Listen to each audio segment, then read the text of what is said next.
The rain had held for weeks. Then the mountain broke. A wall of brown water and shattered timber came roaring down the draw, straight for the lower pasture. Cattle scattered in panic.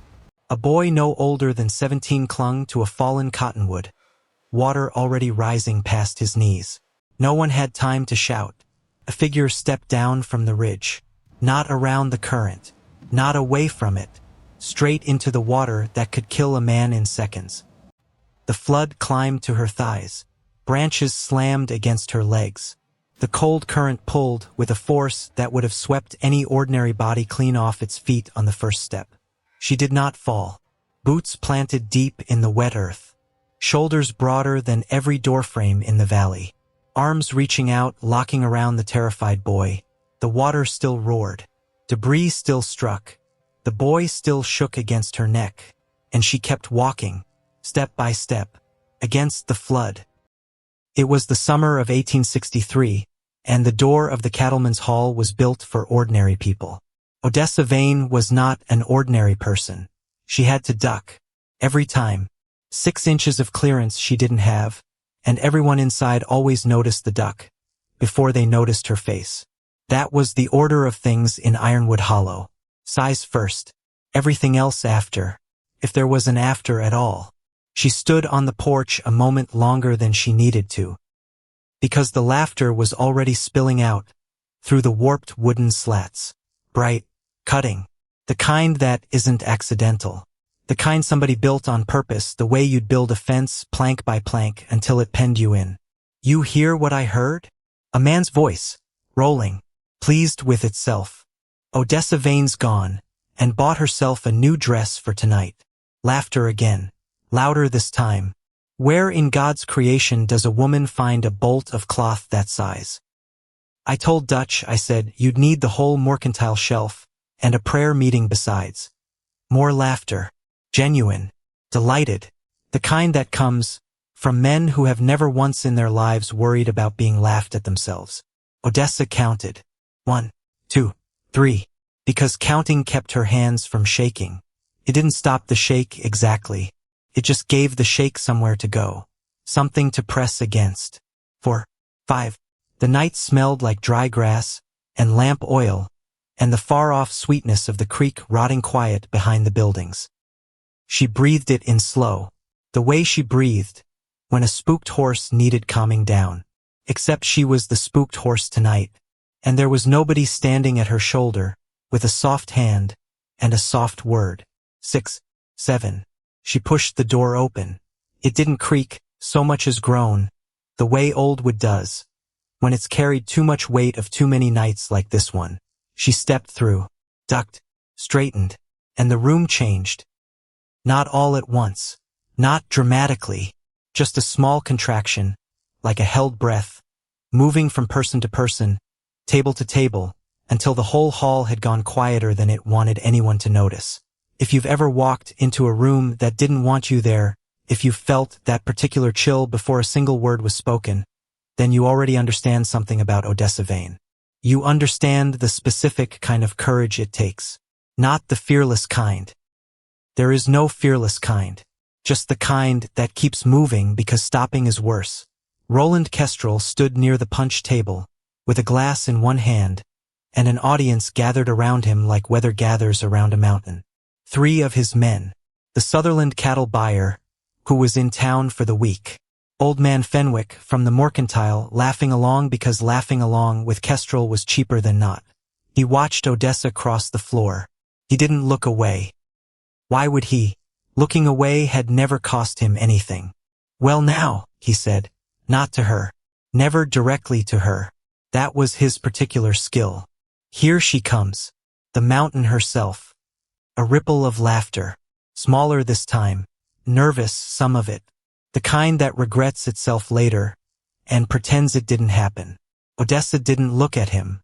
She had learned that trick a long time ago. Don't give them the flinch. Keep your eyes forward.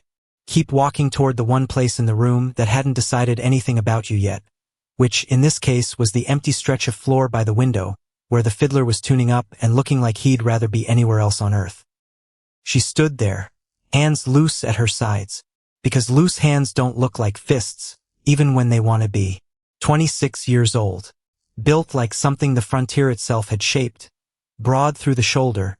Tall enough that most door frames in this valley had learned to bend around her instead of the other way.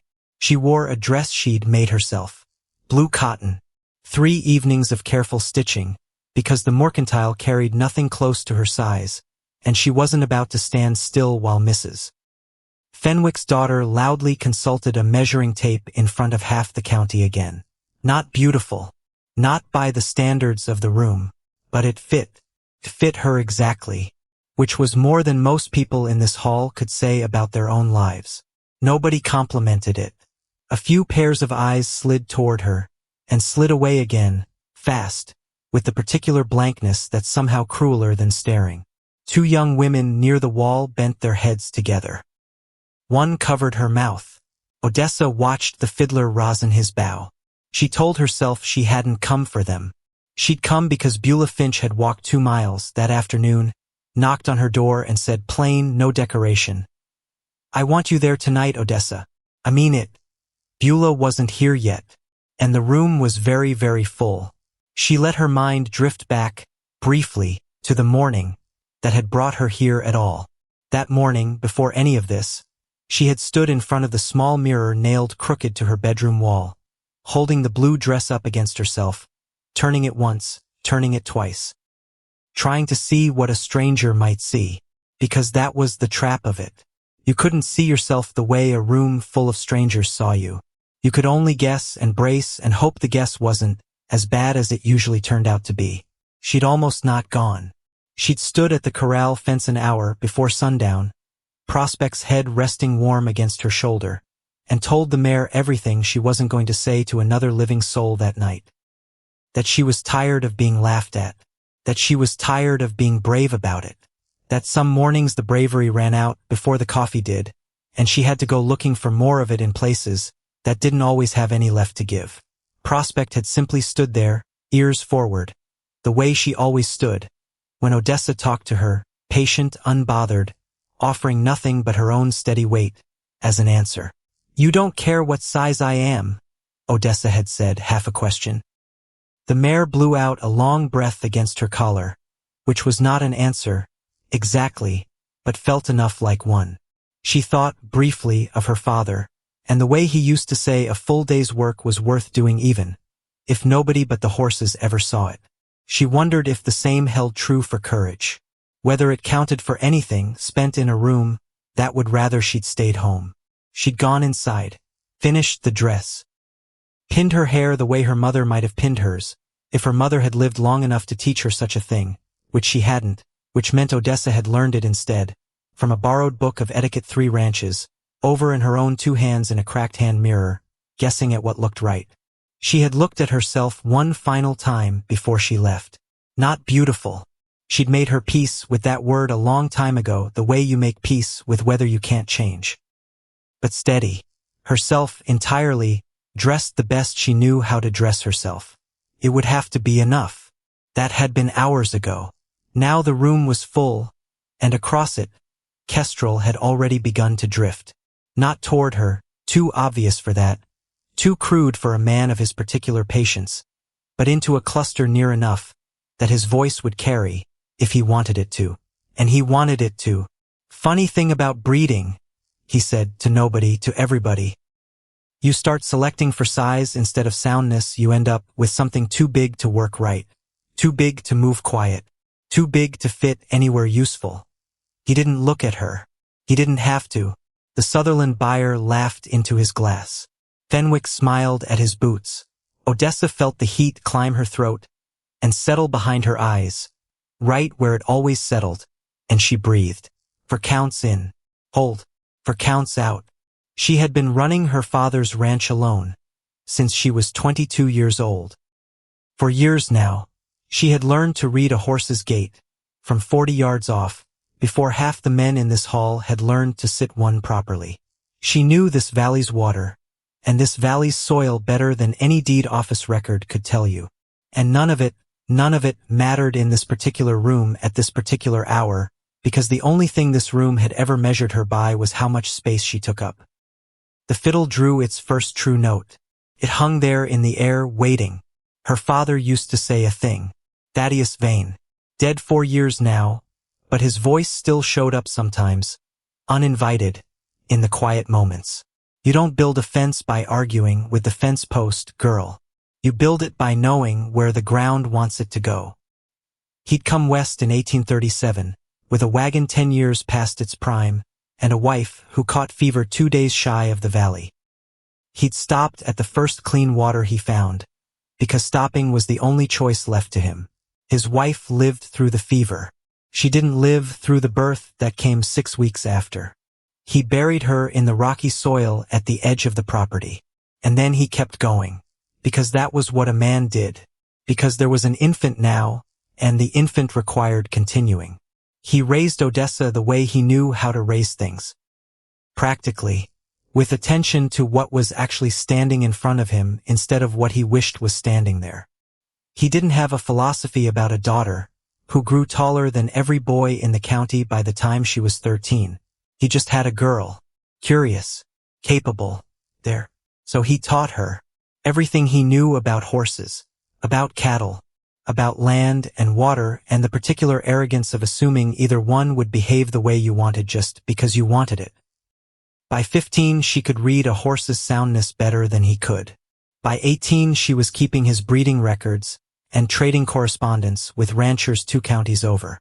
By 22, when a winter chest sickness took him in 4 terrible weeks, she was running the whole operation. 40 horses, a modest herd, enough cultivated ground to sustain it. Modest, but hers. What she didn't have, what 4 years alone had made painfully precisely clear, was standing. Ironwood Hollow made its distinctions quietly. Nobody printed them anywhere, but you could read them in Who Got Credit at the Mercantile without a second glance. Who got consulted when a dispute needed settling. Whose opinion on land or livestock counted as information and whose counted as noise. Odessa had noticed over 4 patient years that these distinctions correlated almost perfectly with money and family name, and almost never with whether you actually knew what you were talking about. She had stopped expecting different. She had never once stopped noticing. Beulah Finch arrived like weather. 40 minutes late, tall and straight-backed at 62, gray hair pinned, with the severity of a woman who had long since decided softness was a currency she wasn't spending tonight. She crossed the room, without a single pause, took Odessa's arm like she was closing an argument, and said, "Still standing." Chairs filled up. "Kestrel's been performing again." Odessa said nothing. "I heard it from Margaret on the steps." Beulah's voice went flat. "Precise. 3 years he's been running this particular joke, and the only reason nobody's stopped him is because stopping him costs something nobody in this hall is willing to pay." "I know, Beulah. I know you know." A firm pat on the arm, like shutting a book. "I just like saying it out loud. Keeps it from festering." The reel started in earnest. 2 couples took the floor. A small crowd gathered to watch, the way crowds do, and Odessa watched them too. The choreography of it, the leading and following, all of it a language she'd never quite been let learn. She was thinking about leaving. She'd come. She'd done what Beulah asked. Nobody could call it a retreat now. And then a man crossed the room. She didn't notice him at first.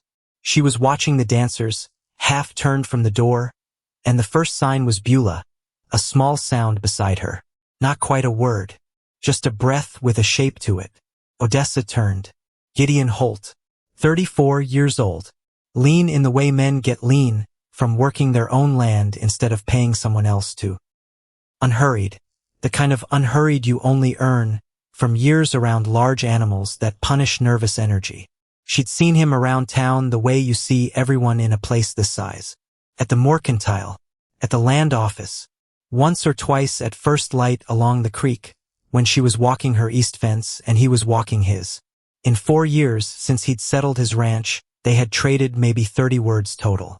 He was not a talker. He attended dances the way a man attends church he doesn't entirely believe in, because showing up mattered more than believing did. He stayed 2 hours, danced once if asked, left without ceremony. He was not, as far as Odessa knew, a man who crossed rooms. He was crossing the room. Kestrel saw it before she did. Something moved across his face, small, involuntary, the look of a man watching a script go wrong in real time. Gideon stopped a few feet away. Up close he looked tired around the eyes.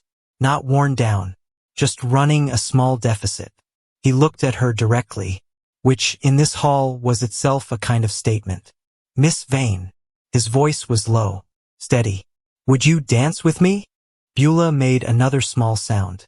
Kestrel went very still across the room. Odessa heard her own heartbeat before she heard anything else. Loud, stupid, undignified. "I'm not much of a dancer," she said. "Neither am I. No performance in it. Just fact. Doesn't seem like it should stop us." She looked at him, trying to find the catch. Pity she would have refused flat out. Some angle she hadn't spotted yet, she'd have watched for. What she found instead was something plainer than either. Interest. The ordinary kind. The kind you give something worth paying attention to. "All right," she said. They were not good dancers. Both of them knew it. Neither pretended otherwise, which was the first thing that separated the next 15 minutes from every other social hour Odessa had lived through in this hall. He led with the careful deliberateness of a man following steps he understood, but hadn't fully made his own.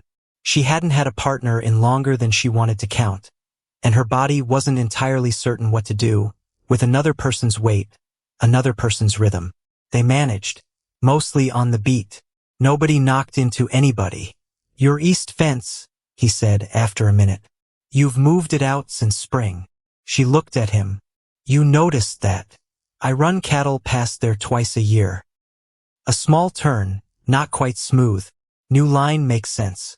You've got water access now you didn't have before. Redirected a tributary. Took most of last summer. Alone. Hired one man 3 weeks. Rest was me. Something moved across his face that might have been the start of a smile. "That's good water management. It's necessary water management." She held his eyes. "I've got 40 horses. They don't drink air." He almost laughed. Didn't, but almost. Across the room, Kestrel had gone back to his conversation, but his attention hadn't gone anywhere. He didn't like the picture in the center of the floor. It disturbed something in how he understood this hall was supposed to arrange itself, and Roland Kestrel did not take disturbances quietly. He said something to the man beside him. The man nodded. The dance ended. "Again," Gideon said. She considered Kestrel's corner. Beulah's face, gone from concerned to something more complicated. The two young women by the wall no longer pretending not to watch. "Yes," she said. "They danced 3, which was long enough to stop being an accident and start being a statement." When the music paused, so the players could rest, Beulah materialized at their side, with the timing of a woman who'd been waiting for exactly this moment. "Gideon Holt, I haven't seen you dance in 2 years. Got better reasons this year," said Plain, direct enough that it produced a short silence between all 3 of them. Beulah's eyebrows moved a 1/4 inch. For Beulah, this was the equivalent of another woman falling clean off her chair. Odessa felt something shift in her chest. Not dramatic. Not the kind of shift they write into songs. Just quiet. A door that had been stuck a long while moving on its hinge. She wasn't sure what to do with it. She was better with horses than with this. Outside, past the warped door, past the porch, the creek kept running the way it always ran. Low, slow, patient. And Odessa Vane stood in a hall that had laughed at her 3 hours ago and felt, for the first time in longer than she could measure, that the ground under her boots might actually be solid. She didn't trust it yet, because trusting things too fast was how you ended up flat on your back wondering what happened. But she didn't look away from it either. Roland Kestrel left the hall before the music finished. He didn't say goodbye to anyone who mattered. He simply collected his hat, collected his men, and walked out into a night that had gone from warm to something colder, the kind of cold that has nothing to do with weather. His foreman, a wiry man named Amos Colby, fell in step beside him. "Something wrong, boss?" Kestrel didn't answer right away. He was watching the light spill out of the hall's windows, watching two shapes still moving inside it, one of them taller than the doorframe. "Nothing's wrong," he said finally. "Nothing that can't be handled." "Handled how?" Kestrel mounted his horse, settled his weight into the saddle the way a man settles into a decision he's already made. "There's more than one way to cut a fence line, Amos." He turned the horse toward home. "Some of them don't need a blade at all." Colby didn't ask what that meant. He'd learned a long time ago that Kestrel only explained himself once, and only when he was good and ready. 3 days passed before Odessa rode into town again. She told herself it was for supplies. Salt, mostly, and a length of rope she needed for the east pasture gate, which had been hanging crooked since the last hard wind. She told herself the dance had nothing to do with why she'd woken before dawn and been unable to fall back asleep, running the fiddle music over and over in her head like a stubborn tune that wouldn't let go. She was not a woman who lied to herself often.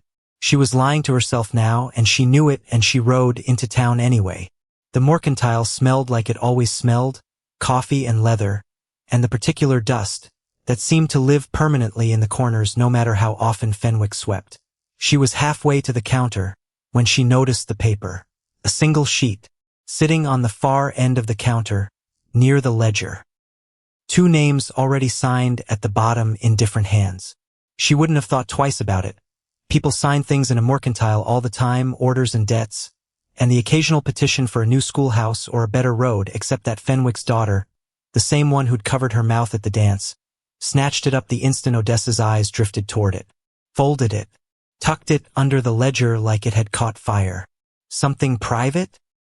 Odessa asked, not sharp, just curious. "Just business." The girl's eyes didn't quite reach Odessa's face. "Nothing that concerns you, Miss Vane." Odessa let it go. She bought her salt. She bought her rope. She rode home with the particular unease of a woman who has learned, over many years, to trust the small hairs on the back of her neck more than the polite words coming out of anyone's mouth.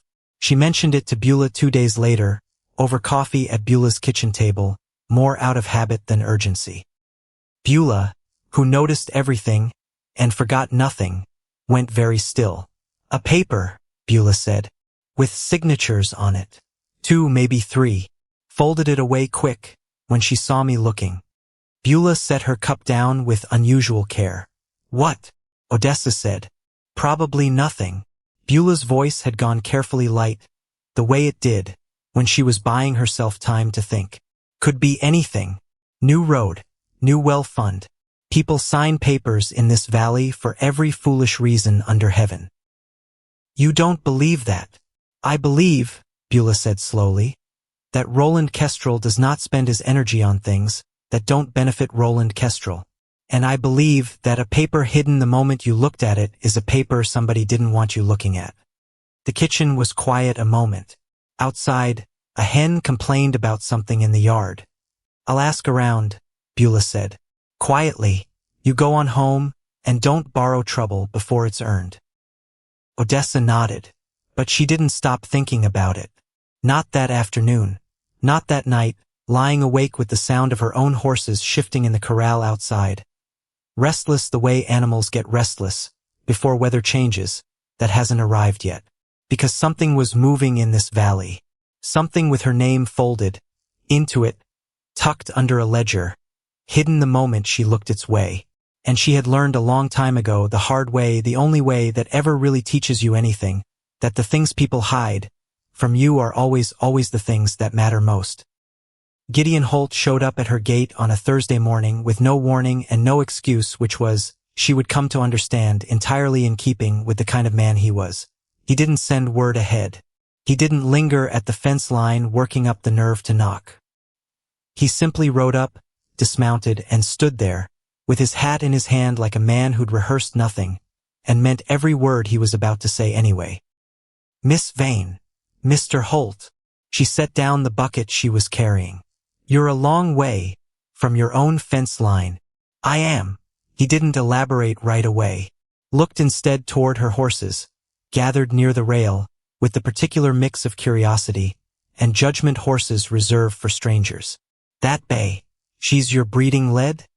Prospect, yes. Good confirmation. He said it simply the way he said most things. Then, after a beat that felt longer than it was, I came to ask if you'd ride out and look at something on my land. A creek problem. North pasture's been showing stress 2 summers running, and I can't find the cause. Odessa studied him, because this was either the most transparent excuse she'd ever heard, or it was exactly what it sounded like. A man with an actual problem coming to the one person in the valley who actually understood water. You could hire a man from Sutherland for that, she said. Save yourself the ride out here. I could. He met her eyes without flinching, which very few people managed to do, given how far up they had to look.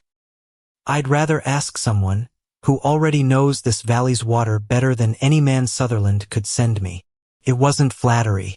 She'd learned enough about him in one dance and one conversation to know he didn't traffic in flattery. It was simply an assessment. Flat, honest, the kind of honesty that unsettled her more than a compliment ever could have. I've got fence work today, she said. I'll help with the fence work. Then you look at my creek. She almost laughed. Didn't, but almost. You don't know anything about my fence. I know which end of a post digger to hold. A pause. Something close to dry humor moving behind his eyes. Don't need much more than that. She looked at him a long moment. At the horse he'd ridden, saddled plain and well cared for. At his hands worked rough the way a man's hands get rough, when he does his own labor instead of paying someone else to do it. At the particular stillness in him, the same stillness she'd noticed the moment he crossed the dance floor toward her. All right, she said. Grab the wire. They worked through the morning mostly in silence, the kind of silence that develops naturally between two people who are both good at physical work and don't feel any need to fill it with talk for talk's sake. Her east fence ran 400 yards, and 3 sections had gone slack after the last hard wind. It was not complicated work. It went a great deal faster with 2 sets of hands than it would have gone with one. Around mid-morning they stopped at the creek's edge to drink. Her horses had wandered over to watch, the way horses always watched, with an expression that managed to be both curious and entirely unimpressed. Your father built this place, Gideon said. Not quite a question. He did. Came out in 37. Buried my mother at the edge of the property the same year I was born. She said it plainly. She'd said it enough times in her life that the words had worn smooth, like river stone. Raised me on it after. Alone. Alone. She looked at him sideways. Same as I've been running it since he died.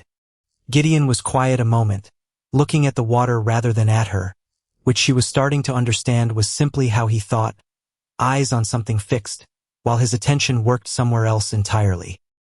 My father bought our land the same way, he said. 3-day negotiation, never came back to see what became of it. Sent me out at 22 and told me to make something of it. Did you? Working on it. A pause. Had help some years. Not always the kind that stayed. She didn't ask what he meant by that. She had learned over 26 years of being asked her own uncomfortable questions by people who had no right to ask them, not to pry, where a door hadn't been opened for her. But something in the way he said it had help some years, not always the kind that stayed, sat with her the rest of the afternoon. A small, unfinished thread she didn't yet have the shape of. They worked through the rest of the afternoon without returning to it, the wire tightening section by section, the post standing straighter with every turn of the come along. Around 4 o'clock Odessa produced 2 biscuits wrapped in cloth from her saddlebag, tossed one to Gideon without ceremony, and sat on an overturned fence post to eat the other. You always feed the men who help you? He asked, half a smile in it. I always feed the men who work hard enough to earn it. She looked at him sideways. Don't let it go to your head. Wouldn't dream of it. They ate in a silence that had started to feel less like the absence of conversation, and more like a form of it in its own right. When he finally spoke again, it wasn't about fences. You ever think about leaving this valley? he asked. Somewhere your size wouldn't be the first thing anybody noticed? She considered the question honestly, the way she considered most things. Some nights, she admitted. Then I think about the water, the horses, my father's grave at the edge of the east pasture. She looked out, over her own land, gold in the late light. A person can get real tired of being looked at wrong, but this ground's mine. I earned every inch of it, same as anybody twice my size would have had to. I'm not about to hand that over just to be somewhere smaller people would find me easier to overlook. Gideon didn't say anything for a long moment. Good, he said finally. This valley needs more people who don't scare easy. She glanced at him, trying to decide if that had been a compliment or simply another one of his plain, unadorned facts. With Gideon, she was beginning to understand it was rarely only one or the other. They rode out to look at his creek problem 2 days later at first light, when the air still had some cool left in it, before the sun burned it off entirely. Odessa studied the terrain the whole ride, the grade of the land, the way the vegetation thinned, as the elevation shifted, the pale mineral marks on the rocks, where water had once run higher than it ran now. The gap between old waterline and current waterline was too wide to be simple seasonal drought. Something was wrong upstream. She could feel it the way she felt weather coming, a certainty that lived somewhere below conscious thought. How long has the grass been stressed? She asked. 2 summers, maybe closer to 3 looking back. I kept blaming dry spells. Gideon's jaw tightened slightly. Timing's been off, though.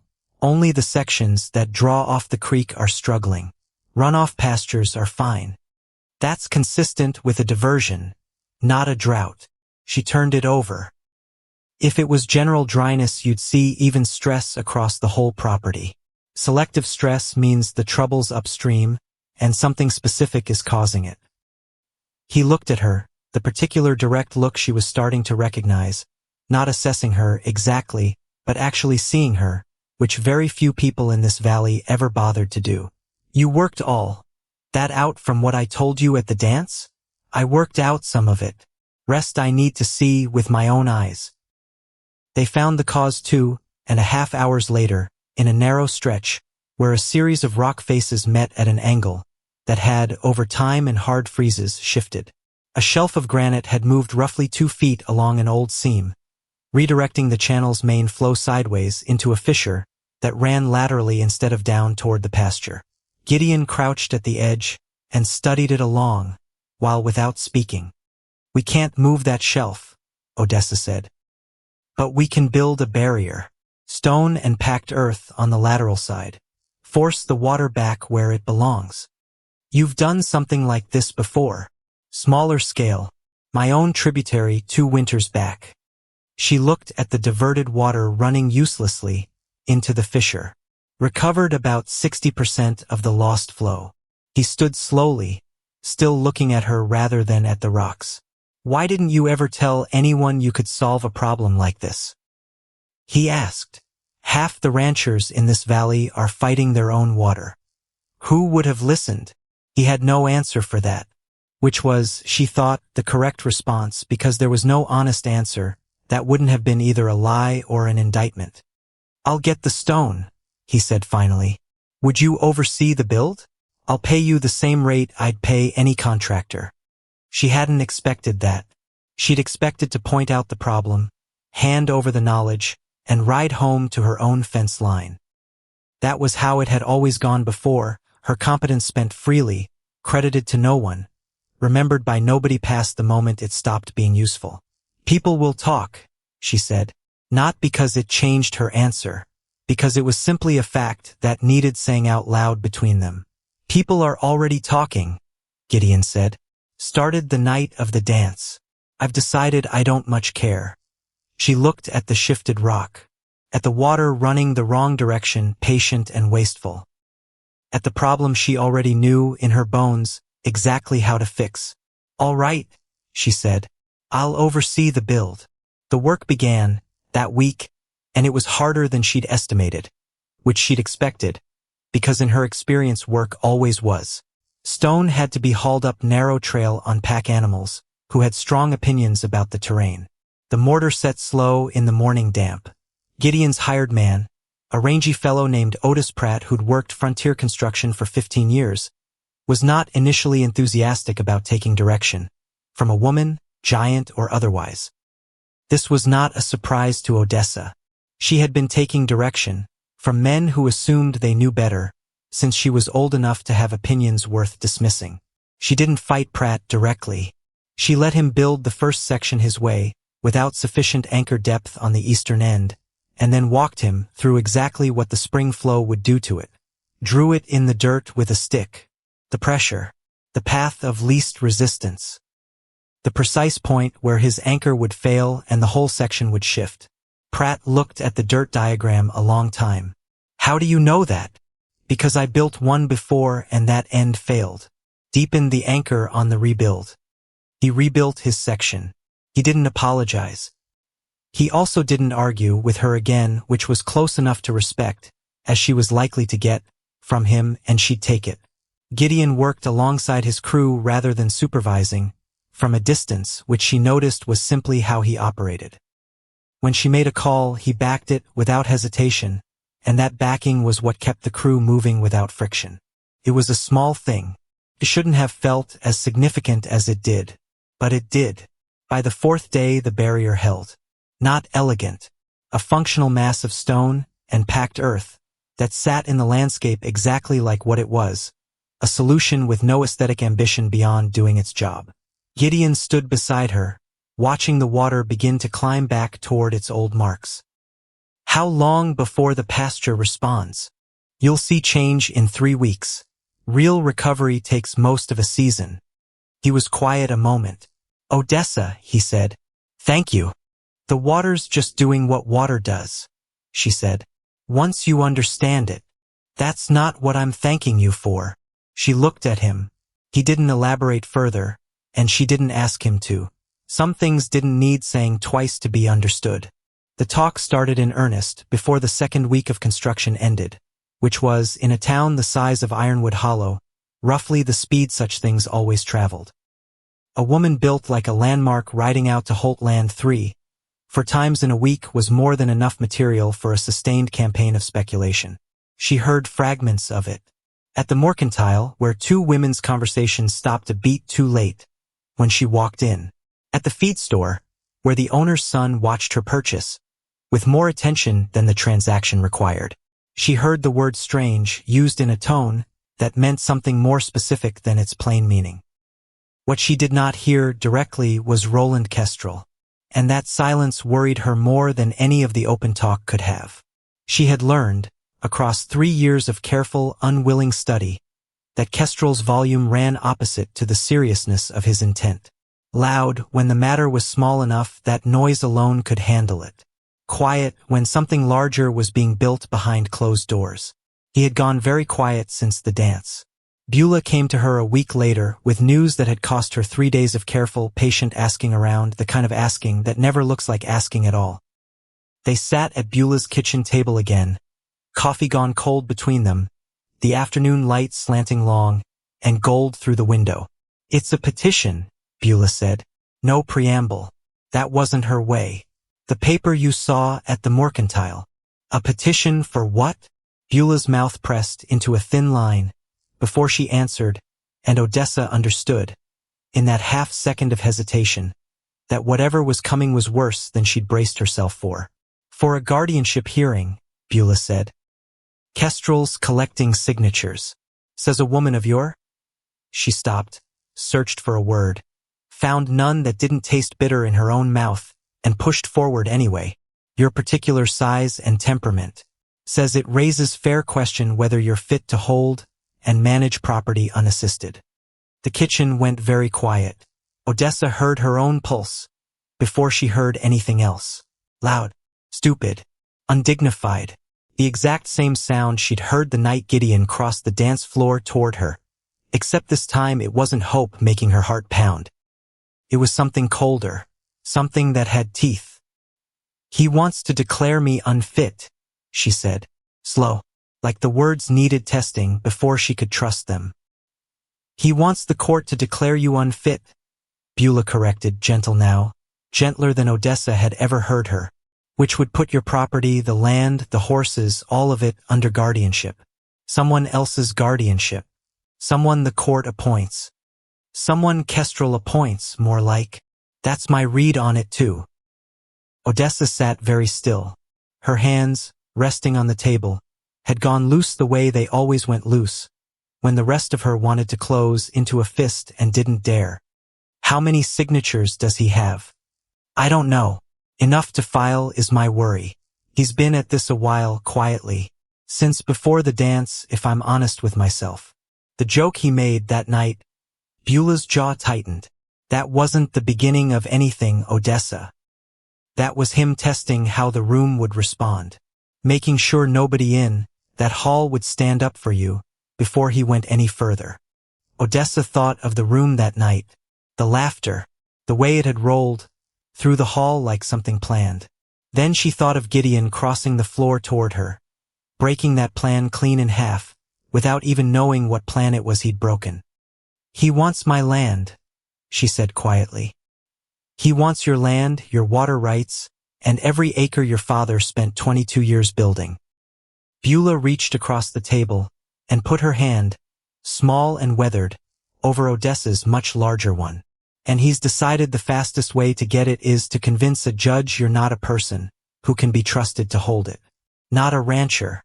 Not a woman who's run 40 head of horses alone for 4 years running.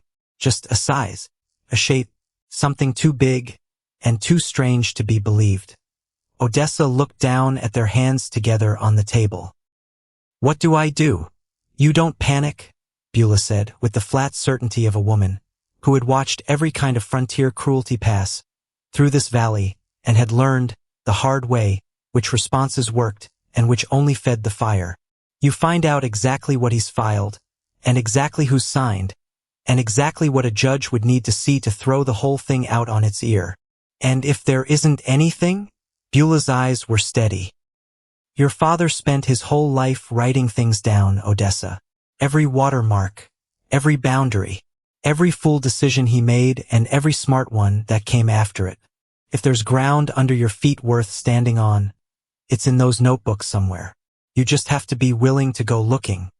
She rode home in the last hour of daylight, prospect moving steady beneath her, and for the first time in longer than she could remember, the size of her own body felt like something other than a target.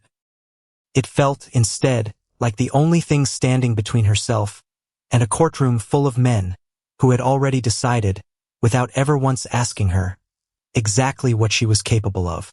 She thought of her father at the kitchen table in the evenings, notebook open, pencil moving in his careful, patient hand. He hadn't known, writing those watermarks down winter after winter, that he was building anything more than a record for his own use. But he had built it anyway, because he believed knowing the ground under your feet completely was the only reliable kind of security a person could ever really own. She was his daughter in ways this valley had never once thought to look for. And somewhere in this valley, in a mercantile ledger, in a folded paper passed hand to hand, in the quiet arithmetic of a man who had never once experienced a consequence he couldn't buy his way around, Roland Kestrel had made a mistake he did not yet know he'd made. He had assumed her size made her easy to dismiss. He had never once stopped to consider what that same size might mean standing between him and everything he wanted.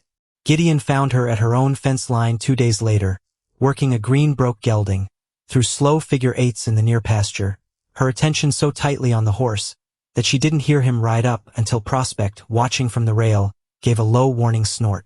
Didn't mean to startle you, he said. You didn't. She brought the gelding to a stop, ran a hand along his neck, let him breathe. I heard about the petition. Gideon's face didn't move much.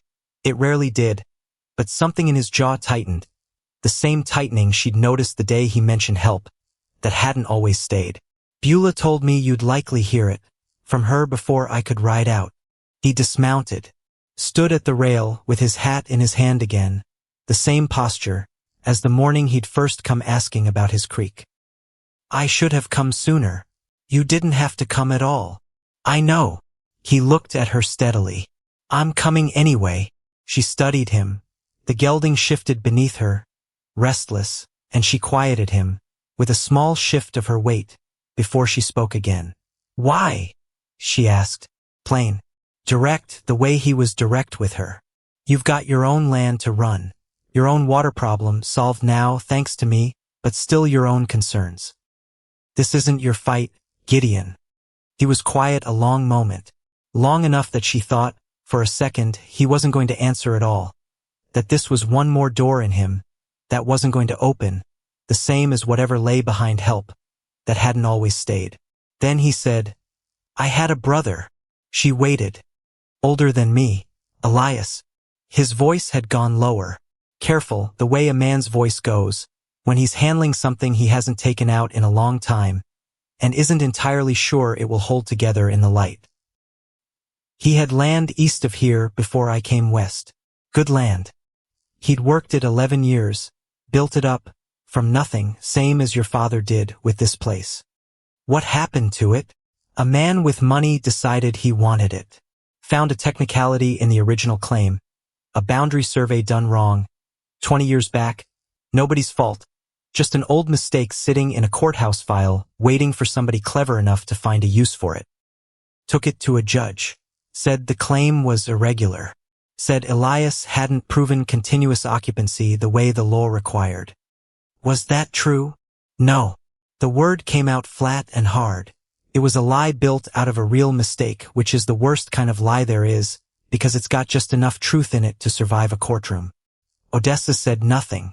She had learned, over many years of being talked at by people, who assumed her silence meant she wasn't listening, that the best thing she could offer somebody in a moment like this was exactly that. Silence. Room to keep going. "I was 19, Gideon said. "Young enough that I told myself there was nothing I could do. Old enough that I've spent every year, since knowing that wasn't true. I could have spoken up. Could have gone to the judge myself, told him what I knew about that survey, about the years Elias put into that ground with his own 2 hands. I didn't. Why not? Because I was scared. Simple. Unadorned. The kind of honesty that costs a man something to say out loud. Scared of the same man who wanted the land. Scared of what speaking up might cost me, when I was still young enough to think I had a whole life ahead of me, that I didn't want to spend fighting somebody else's battle." He looked at her then, and there was nothing careful left in his expression at all. Elias left the territory that same year. Never heard from him again. Died somewhere in the Dakotas, far as I ever managed to learn. Alone, with nothing left of what he'd built. A pause. I've carried that a long time, Odessa. The not speaking. I told myself, if I ever saw it happening again, a man with money deciding somebody else's life wasn't worth as much as his own convenience, I wouldn't stay quiet a second time. The pasture was very still around them. Somewhere behind her, the gelding shifted his weight and blew out a long, patient breath. "That's why you crossed the room that night," she said slowly. "At the dance. Part of it." He held her eyes. "The rest of it, I think you already know." She did. She didn't say so out loud. Some things didn't need saying twice to be understood, and this was one of them, sitting between them now, plain and unhidden, the way the truth sits once somebody's finally found the courage to set it down, where both people can see it. "I'm not looking for someone to fight my battles for me," she said finally. "I've been fighting my own a long time, Gideon. I'm good at it. I know that." He almost smiled. Almost. "I'm not offering to fight it for you. I'm offering to not go quiet this time.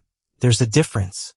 She thought about that, about the difference between a man who wanted to rescue her and a man who simply refused, on principle, to let cruelty pass by unanswered a second time in his life. "All right," she said. It wasn't much. 2 words, plain as anything. But something settled between them in the saying of it. Some understanding neither of them needed to spell out any further. Standing at a fence rail in the long gold light of a Ironwood Hollow evening, with a guardianship petition somewhere in this valley collecting names, and a green-broke gelding waiting patient for her attention, and a whole unwritten fight still ahead of them both. That night, alone in her father's house, Odessa lit a single lamp and pulled his old notebooks down from the shelf where they'd sat gathering dust since the winter he died. Watermarks, boundary notes, careful pencil sketches of the creek system, drawn winter after winter by a man who believed, without ever once explaining why, that knowing the ground beneath your feet completely was the only security a person could really own. She didn't know yet what she was looking for. She only knew that somewhere in these pages, in 22 years of patient, unglamorous record-keeping, that nobody in this valley had ever thought to ask about, there might be exactly the kind of ground she needed to stand on. Outside, the creek ran on in the dark. Low, slow, patient, waiting the way water always waits, for conditions to change. She turned the first page and began to read. The lamp burned low, before Odessa found anything worth the burning. Page after page of her father's careful hand. Boundary notes, weather notes, a whole winter's worth of complaints about a mare who wouldn't settle. Nothing that looked like ground to stand on. Nothing that looked like anything at all until close to midnight, when her thumb caught the edge of a page stuck to the one behind it.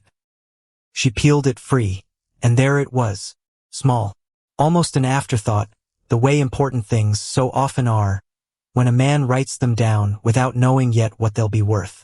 Spring feeding the North Creek, old-timers here call it common water. Charter language from 49, if I recall right. Ought to check the original at Sutherland Fork sometime. Probably nothing. Probably nothing. Her father had written that 8 years before he died. Not knowing. Not able to know. Just a man jotting a stray thought into a notebook because writing things down was simply what he did, the same way breathing was what he did. Odessa read it 3 times. Because a charter. Because common water. Because if that word meant what she thought it might mean, then every fee Kestrel had ever charged anyone for creek access in this valley was sitting on ground that didn't belong to him at all, which was a different kind of fight than the one she'd expected to be having, which was, possibly, the exact ground Beulah had told her to go looking for. She closed the notebook, sat very still in the lamplight, and felt something she hadn't let herself feel in longer than she could remember. Hope. The dangerous kind. The kind that costs you something if it turns out to be wrong. She didn't sleep that night. Not really. She lay on top of the quilt, with her boots still on, staring at the ceiling, running the arithmetic over and over. Sutherland Fork was 2 days' ride. Each way. For days, gone from the ranch with a guardianship petition circulating, and a horse operation that didn't run itself. For days on a theory built out of 6 words scrawled in a dead man's notebook. Because what if it was nothing? Except what if it wasn't? She got up before first light, packed a bedroll, 3 days of food, her father's notebook, and the small tin box she kept under a loose floorboard, $40, most of what she had in the world, that wasn't tied up in horseflesh and land. She didn't let herself think too hard about the money. Money spent chasing a maybe was money you didn't get to complain about losing. She told no one where she was going except Beulah. Beulah listened without interrupting, which was her particular gift, and then said only, "Take the North Trail past the Fork Junction. South Bridge has been soft since spring runoff." A pause. "And Odessa, if you find something, don't let anyone talk you out of believing it." "I won't." "You will," Beulah said, not unkindly. "Everybody does once or twice before they learn not to. Just don't let it be this time." The ride out was quiet in the particular way mornings are quiet, before the world has fully committed to being awake. Prospect moved steady beneath her, through the dark, and Odessa spent the first hour simply breathing the cool air, letting her mind empty itself of everything except the road. By mid-morning the trail climbed, into country she didn't know, as well ridgelines she'd only ever seen, from a distance, and she found herself doing what she always did in unfamiliar terrain. Reading it, the grade of the land, the way water had carved its old paths, into the rock, marks left behind by seasons long, before her father ever set foot in this territory. She camped the first night in a shallow draw between 2 low ridges, cottonwoods breaking the wind, and ate cold biscuits she didn't much taste. Her mind wouldn't quiet down, kept circling the same 6 words. Charter language from 49. Because if her father was right, this whole fight wasn't about her size or her temperament, or whether a judge in some courtroom thought a woman built the way she was built could be trusted, with 40 horses and 200 acres. It was about a piece of paper written 14 years ago, sitting in a records office, waiting for somebody to come looking for it. She didn't sleep well. She never did on the nights before something mattered. Sutherland Fork was twice the size of Ironwood Hollow, with a records office that shared a building with a lawyer's practice and, curiously, a dentist, which struck Odessa as an efficient arrangement covering most of the ways a person's life could go wrong on the frontier.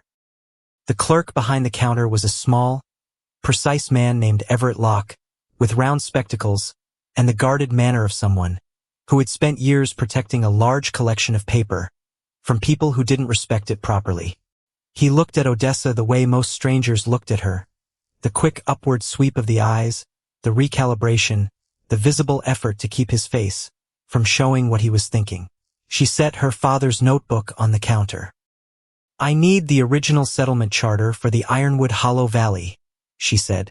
"Specifically anything from 1849 concerning water classification. Those are original documents."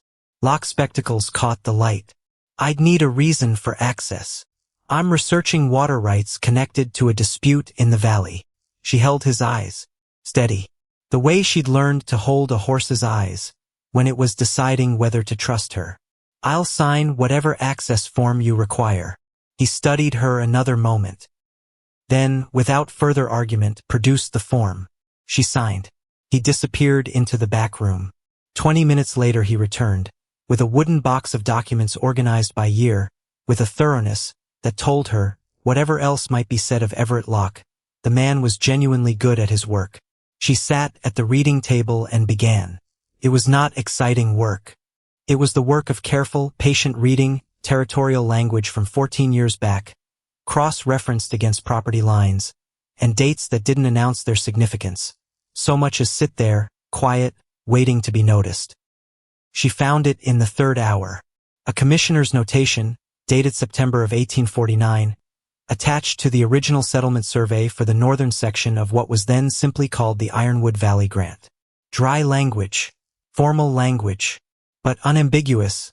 Once she read it slow enough to be sure she wasn't seeing what she wanted to see instead of what was actually written. The spring feeding the valley's principal creek system, the same spring that fed water onto Kestrel land, the same spring Kestrel had spent years charging half the valley to access, had been classified in 1849 as a communal resource under territorial water statute, which meant any landowner who later acquired the surrounding ground acquired it subject to that classification. The Kestrel family had purchased their land in 1855. 6 years after the classification, the deed they'd received made no mention of it, which wasn't unusual. Deed transfers routinely failed to carry forward encumbrances sitting in the territorial record instead of the deed itself. But the classification existed. It had never been challenged. It had never been overturned, which meant Roland Kestrel had spent years charging half this valley for water he had no legal right to restrict in the first place. Odessa sat with that a long moment, because it was one thing to suspect a man was cruel. It was another thing entirely to hold, in your own two hands, proof that his cruelty had been sitting on stolen ground the whole time. She read the notation twice more, cross-referenced it against her father's notes, word for word, mark for mark. They matched. She asked Locke for a certified copy, paid $3 of her $40 for it, waited 30 minutes while he prepared it with the same careful precision he brought to everything, and when he finally handed it over, sealed in an envelope, she didn't put it in a saddlebag.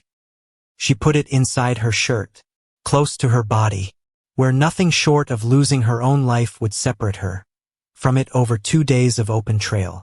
The ride home gave her too much time to think, which was both a gift and a small kind of torment. She thought about her father, sitting at the kitchen table some evening in 1851, writing down a stray fact about common water, because writing things down was simply what he did. He hadn't known what that fact would become. He'd probably forgotten he'd written it at all, long before he died. But he'd written it anyway, and Odessa understood somewhere in the second day of that long ride that this was the whole of what he'd ever really taught her. Not horses, not water, Just the stubborn, unglamorous belief that knowing a thing completely, whether or not anyone was watching, whether or not it ever mattered to a single other soul, was worth the time it took. It had mattered. It had taken 12 years to matter. But it had mattered. She arrived home on a Thursday evening, saddle sore and coated in trail dust, the sealed envelope still against her skin. She fed and watered Prospect, checked the fence by lantern light, confirmed every horse was accounted for, and nothing had gone wrong in her 4 days gone. Then she rode straight to Beulah's, because some things couldn't wait until morning. Beulah was on her porch, mending a torn shirt by lamplight, and she looked up, before Odessa had even brought her horse to a full stop. "You found something." "I found something." Odessa dismounted, pulled the envelope from her shirt, still warm from her own body, and set it on the porch rail between them. "Open it." Beulah did. "Read it slowly, the way a careful woman reads anything that matters," and Odessa watched her face work. Through it, the widening of her eyes at the date, the small, sharp intake of breath at the word communal. When Beulah finally looked up, something had shifted in her expression that Odessa had never seen there before. 14 years, Beulah said quietly. He's been charging this valley for 14 years on water he had no right to restrict, since before he bought the land. Odessa. Beulah set the paper down with unusual care, like it might bruise if handled wrong. "This isn't just water anymore. This is—" She stopped. "What?" Odessa said. Beulah's face had gone pale in the lamplight. Pale in a way Odessa had never once seen on her. Not in 4 years of hard weather and harder news. "I need to tell you something," Beulah said. "And I need you to let me finish, before you say anything back." Odessa's stomach dropped, before Beulah had said another word. Because she knew that tone. She'd used it herself, more than once, right before delivering news that couldn't be softened no matter how carefully you tried to wrap it. "A man came by 3 weeks ago," Beulah said, "before the dance. Said he was collecting names for a mutual aid fund. Winter feed in case of a hard season. Said half the valley had already signed on." "Beulah, let me finish." Her voice cracked just slightly on the second word. "I signed it, Odessa. I signed a paper a stranger put in front of me on my own porch because he was polite, and because it sounded like exactly the kind of thing this valley ought to be doing for each other, and because I didn't read it as carefully as I should have. I trusted my own eyes to catch trouble, and they didn't." The porch went very quiet. "It was the petition," Odessa said, "not a question. I didn't know that. Not until this moment, looking at what you just handed me, and putting 2 facts together that I should have put together 3 weeks ago." Beulah's hands, always so steady, were trembling slightly, where they rested on her knees. "I signed a paper telling a judge you're not fit to hold your own land. I did that, with my own hand, to you." Odessa stood very still, because there was a version of this moment, where she felt what she was supposed to feel, betrayed, furious, alone all over again in exactly the way she'd spent 4 years learning to expect. And some small, tired part of her did feel that, for a moment sharp and sudden, as a struck match. Except it didn't stay lit. Because Beulah's face wasn't the face of a woman who'd meant her harm. It was the face of a woman who'd been outmaneuvered by someone patient, and cruel enough to use trust itself as the weapon. And Odessa, of all people, understood exactly how that kind of trap worked. She'd spent her whole life watching people mistake her size for the whole of who she was. She wasn't about to make the same mistake with Beulah, mistaking one bad afternoon for the whole of a friendship that had never once, in 4 years, given her reason to doubt it. "He's good at this," Odessa said quietly. "That's what he's good at. Not honesty. Just knowing exactly which door to walk through when nobody's watching it." Beulah's eyes were wet now, and she made no effort to hide it, which told Odessa more about the weight of what she was carrying than any amount of words could have. "I'll go to the judge myself," Beulah said. "I'll tell him exactly how that signature got put on that paper, and I'll tell every soul in this valley the same thing, whether they want to hear it or not." "You don't have to." "I do have to." Beulah's voice steadied, hardened, came back to itself in the space of that one sentence. Because if he did it to me, sharp as I like to think I am, he's done it to others in this valley too. And they need to know it before this goes any further. Odessa looked at her a long moment, at the woman who had walked 2 miles to knock on her door before a dance nobody wanted her at, who had crossed a crowded room without hesitation to take her arm and call the cruelty out loud so it wouldn't fester unspoken. All right, Odessa said. Let's find out how many others. It took 4 days to learn the shape of it. Beulah did the asking, quiet and careful, the way she always did, over coffee, over borrowed tools, over the ordinary small errands that let 2 women talk without anyone else noticing there was a purpose behind it. What she found was this: 6 names on Kestrel's petition. 2 of them men who genuinely believed, and would swear to believing, that Odessa's size made her unfit to manage property, old prejudice, plainly held, nothing hidden about it. But 4 of the 6 had signed the same way Beulah had. Polite stranger. A convincing story about mutual aid or a road fund or a well repair that never quite got explained in enough detail to raise suspicion, until it was too late to ask. Kestrel hadn't built his case on honest conviction. He'd built it on deception, stacked 6 names high, and was counting on nobody looking closely enough at the stack to notice how much of it was hollow. Micah Duffield ran cattle on the valley's eastern ridge, a broad, weathered man in his 50s, who turned his hat in his hands the way some men turn worry beads, and he was the first of the 6 Beulah brought to sit at her own kitchen table and hear the truth of what he'd signed. I want to see the paper again, Duffield said. The one I put my name to. Beulah produced it, a copy Whitlock, the lawyer out of Sutherland Fork, had managed to obtain, through channels Odessa didn't fully understand, and didn't much care to. Duffield read it slow, his mouth moving faintly, over the words the way a man's mouth moves when he's reading something he can hardly believe he once agreed to. This isn't what I signed, he said finally. Flat, angry in the particular quiet way of a man who doesn't raise his voice often and doesn't intend to start now. I was told it was a request for the county to fund a new well on the East Road. Nothing about, he tapped the paper, hard. Nothing about declaring anybody unfit for anything. I believe you, Odessa said. He looked up at her. Really looked, in a way most people in this valley had never quite managed. I owe you an apology, Miss Vane. You owe Kestrel a reckoning, Odessa said. You don't owe me anything. You were lied to same as Beulah was. Duffield's jaw worked a moment. Then he set the paper down and said, with the particular finality of a man who has just made up his mind about something, then let's see he gets his reckoning. Ruth Pemberton was harder to reach. A widow in her 50s who ran her own modest spread with 2 hired hands and a reputation for keeping to herself. She'd been on Kestrel's water fee arrangement longer than almost anyone in the valley, going on 12 years now, since her husband died and left her the property alone. She sat very still when Odessa laid the certified copy of the 1849 classification in front of her. 12 years, Ruth said after a long silence. 12 years I've paid that man for water that was never his to sell. Yes. Ruth's hands closed slowly into fists on the table, then opened again, deliberate, the way a person forces themselves to stay calm, when calm is the only useful thing left to hold on to. And the paper. The one with my name on it. You signed it too. I signed it thinking it was a petition for better road grading past the church. Ruth's voice had gone very quiet, very controlled. A young man came by, said half the valley had already put their names down. I didn't read it as close as I ought to have. I was tired that day. My knee was paining me, and I just wanted him off my porch.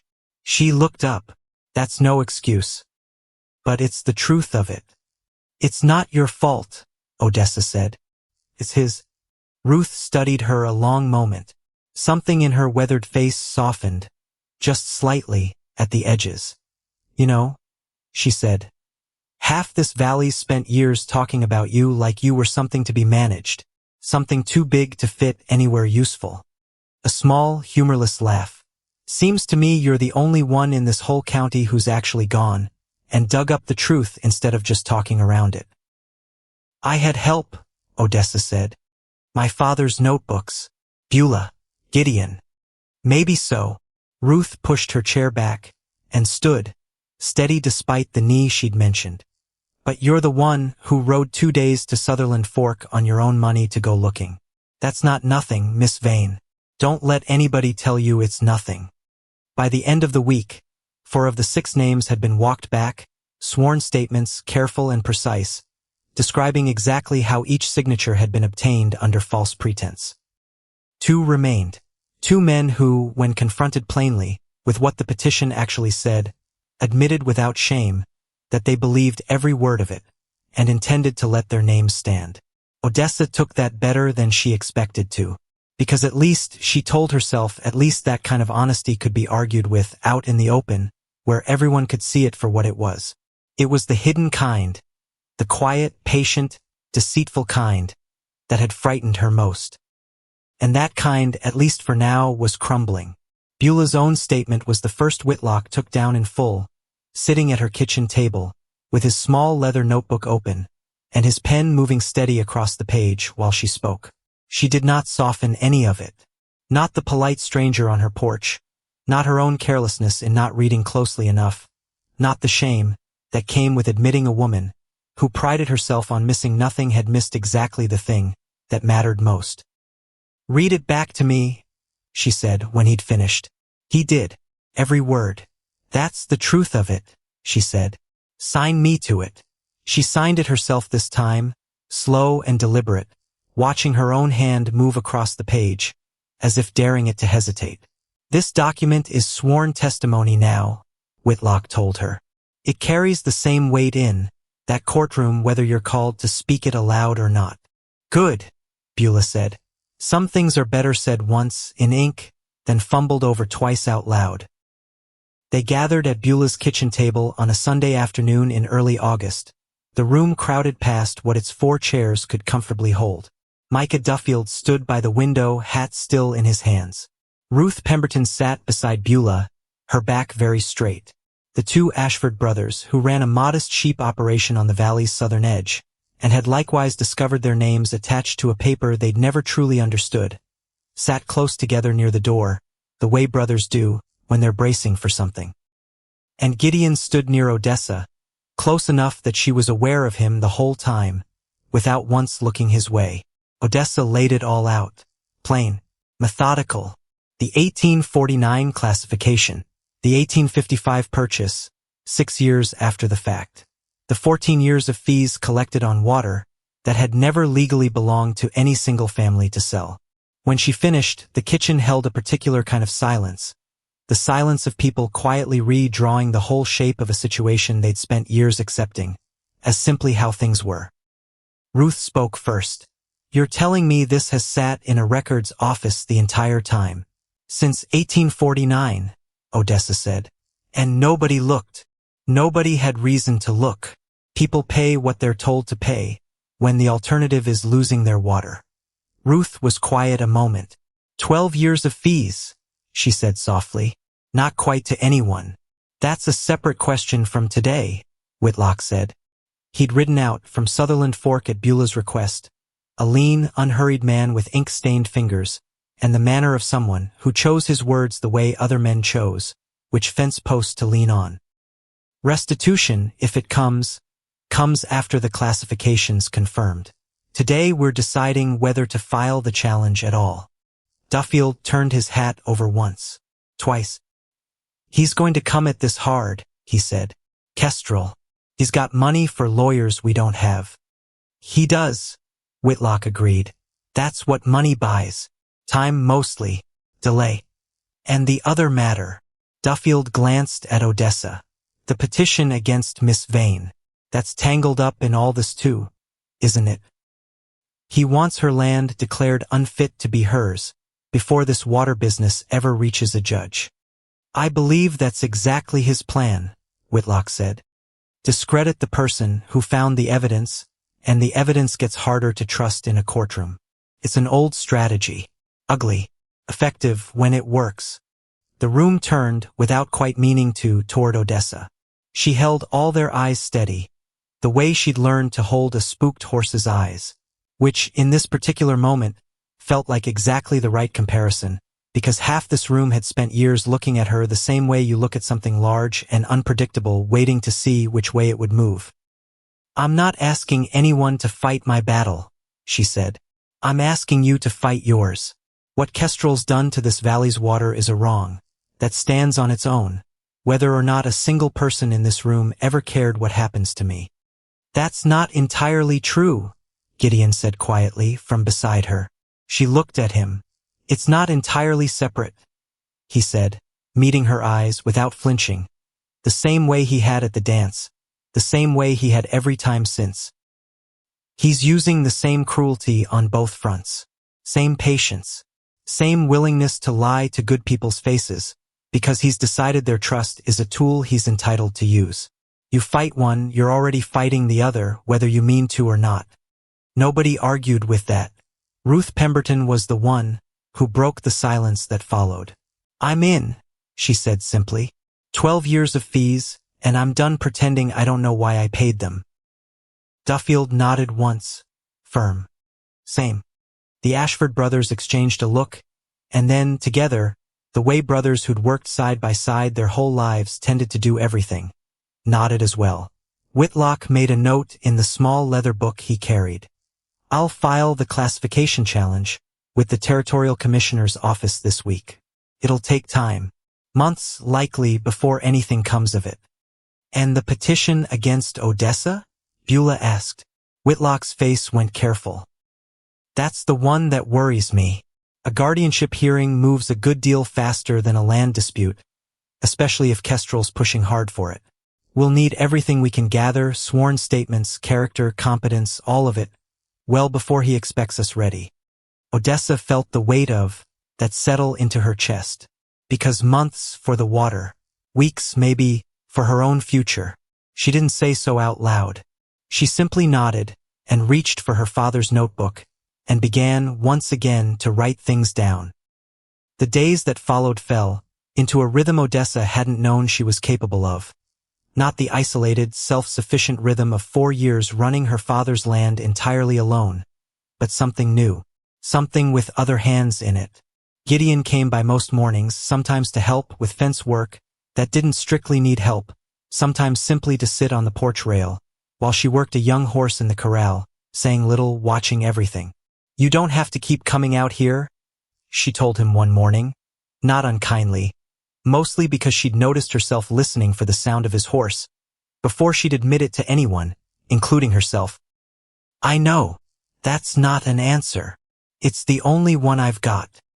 He watched the gelding move through a slow circle, its coat catching the early light. "I like being here, Odessa. That's the whole of it.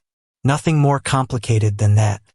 She let that sit a moment, turning it over the way she turned, over any fact that seemed too simple to be entirely trustworthy. "You could find easier company," she said finally. "Could." He almost smiled, that same almost smile she'd come to recognize, as the closest he got to laughing out loud. Never much cared for easy. She didn't have an answer for that. So she went back to the horse, and let the silence between them do the rest of the talking, the way it usually did. The rains came harder than usual that August, the way they sometimes did at the tail end of a long dry summer. Not the gentle, welcome kind, but heavy, sudden, the sky opening all at once, after weeks of holding back. Odessa noticed it first in the creek behind her own property, rising faster than a normal rain would account for, carrying debris she didn't recognize, from anywhere upstream on her own land. She rode to Gideon's the next morning, uneasy in a way she couldn't, yet put a name to, and found him already at his north fence line, staring up toward the ridge, with the same unsettled look on his face that she imagined was on her own. "Something's wrong up there," he said, before she'd even fully dismounted. "I felt it too. The water's carrying more than rain should account for. There's a stand of old timber up past the second fork. Steep ground above it. If the rain's been heavy enough up top." He didn't finish the sentence. He didn't need to. They both knew, without either of them saying it aloud, exactly what heavy rain on steep, timbered ground could do, given enough hours and enough water, and nowhere left for either one to go except down. By mid-afternoon the sky had gone the color of a bruise, and the wind carried a smell Odessa recognized. From childhood, wet earth and broken timber, the particular scent of ground giving way somewhere it shouldn't. Otis Pratt came riding hard, from the direction of the north pasture, hat gone, shirt soaked through. "Water's coming down the draw," he shouted, before he'd even brought his horse to a full stop. Whole hillsides let loose above the second fork. It's pushing logs and rocks straight down toward the lower pasture. There's cattle down there, and Cutter's boy is with them. Gideon's face went white. "How much time?" Odessa asked. Flat, fast. The same voice she used on a spooked horse in the half-second, before it decided to bolt. "Not much, maybe none." She was already moving toward Prospect. The lower pasture sat in a natural bowl below the second fork, good grazing ground precisely, because water always found its way there, which made it, in this particular hour, the single worst place in the whole valley for 200 head of cattle, and one 17-year-old boy to be standing. Odessa reached the rise above it first, Prospect lathered and blowing hard beneath her, and what she saw below stopped her heart for one long, terrible second. A wall of water and debris, brown and churning, was coming down the draw at a speed that gave the cattle almost no warning at all. Some had already scattered, bawling, hooves scrambling on wet ground. Others stood frozen, the way cattle sometimes did in the face of something too large and too fast to make sense of. And near the center of it, a boy, Cutter's boy, no older than 17, was pinned against a fallen cottonwood, the current already rising past his knees, both hands white-knuckled on a branch that wasn't going to hold much longer. "Gideon!" Odessa was already off her horse, already moving. "Get the cattle turned east, up the rise. I'll get the boy." "Odessa, that water." "I know what the water is. Get the cattle moving. Now." She reached the fallen cottonwood, with the water already at her thighs, cold and shockingly strong, pulling at her with a force that would have swept a smaller person clean off their feet, without a second thought. It did not sweep Odessa off her feet. Because this single terrible fact about her own body, that had cost her every ounce of belonging she'd ever wanted in this valley, was, in this exact moment, the only reason the boy in front of her had any chance at all. "Hold on to me," she shouted, over the roar of the water. "Both arms around my neck. Now." The boy's face was white, with terror, his grip on the branch shaking. "I can't, the current." "You can. I've got you. Now." He let go. He nearly went under in that half-second between the branch and her arms, the current grabbing at him with a strength that would have carried him 50 yards downstream before anyone could have reacted. But Odessa's hands closed around him first, closed hard, and she planted her feet against the pull of the water the way she'd planted her feet against 1,000 spooked, panicked animals in her life, and she held. The water surged higher. Debris slammed against her legs, a branch, something heavier behind it, a log she couldn't fully see coming until it struck. She staggered, didn't fall, because falling in this water, with this boy's arms locked around her neck, was not a thing she was going to allow to happen. Not today. Not with everything else this valley had already decided she wasn't capable of. She turned, slow, deliberate, fighting the current step by step, and began working her way back toward the rise. It took 4 minutes to cross 40 yards of water. For minutes that felt, to Odessa, like the longest and most singular focused stretch of her entire life. Every ounce of her attention narrowed down to the next step, and the next, and the boy's frantic heartbeat she could feel, through his grip on her shoulders, and the water clawing at her legs like something alive and furious at being denied. She made the rise on her hands and knees, the boy still clinging to her, both of them soaked through and shaking, and it was only once solid ground was fully beneath them both, that she let herself feel the full weight of what her own body had just done. Gideon reached her half a minute later, cattle already turned, and moving up the slope behind him, his face gone the particular gray of a man who has just watched someone he cares for walk directly into the kind of danger most people spend their whole lives running from. "Odessa! I'm all right." Her voice came out rougher than she meant it to. "Boy's all right too. Cattle? Most of them. A few will find scattered come morning, but most of them made the rise." He knelt beside her, hands hovering like he wasn't sure, yet whether he was allowed to touch her, and then didn't wait for permission, pulled her gently, fully onto the dry ground, his arm firm around her shoulders. You went straight into that water. Somebody had to. Somebody else could have. Nobody else could have held that ground the way I did. She looked at him, water still streaming down her face, and something in her voice cracked open in a way she hadn't intended, hadn't planned, hadn't given herself permission for, until the words were already out. This body they've spent years laughing at, Gideon. It just held a boy against a flood that would have carried anyone else 50 yards downstream. He didn't say anything for a moment. Then he said, quietly, fiercely, I know exactly what it did. I watched every second of it. By the time the water receded enough to make a full accounting, word had already begun traveling. Through the valley the way word always traveled, faster than any rider could have carried it, faster even than the flood itself had come down off the ridge.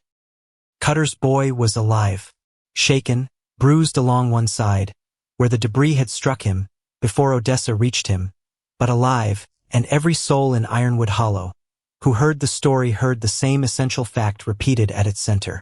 Odessa Vane walked into that water and held her ground against a flood that would have taken anyone else off their feet in the first 10 seconds. She heard it secondhand, 3 days later, from Beulah, of all sources Beulah, who rarely repeated gossip, and never repeated it approvingly, sitting at her own kitchen table, with an expression Odessa had genuinely never seen on her before. You should hear how they're telling it in town, Beulah said.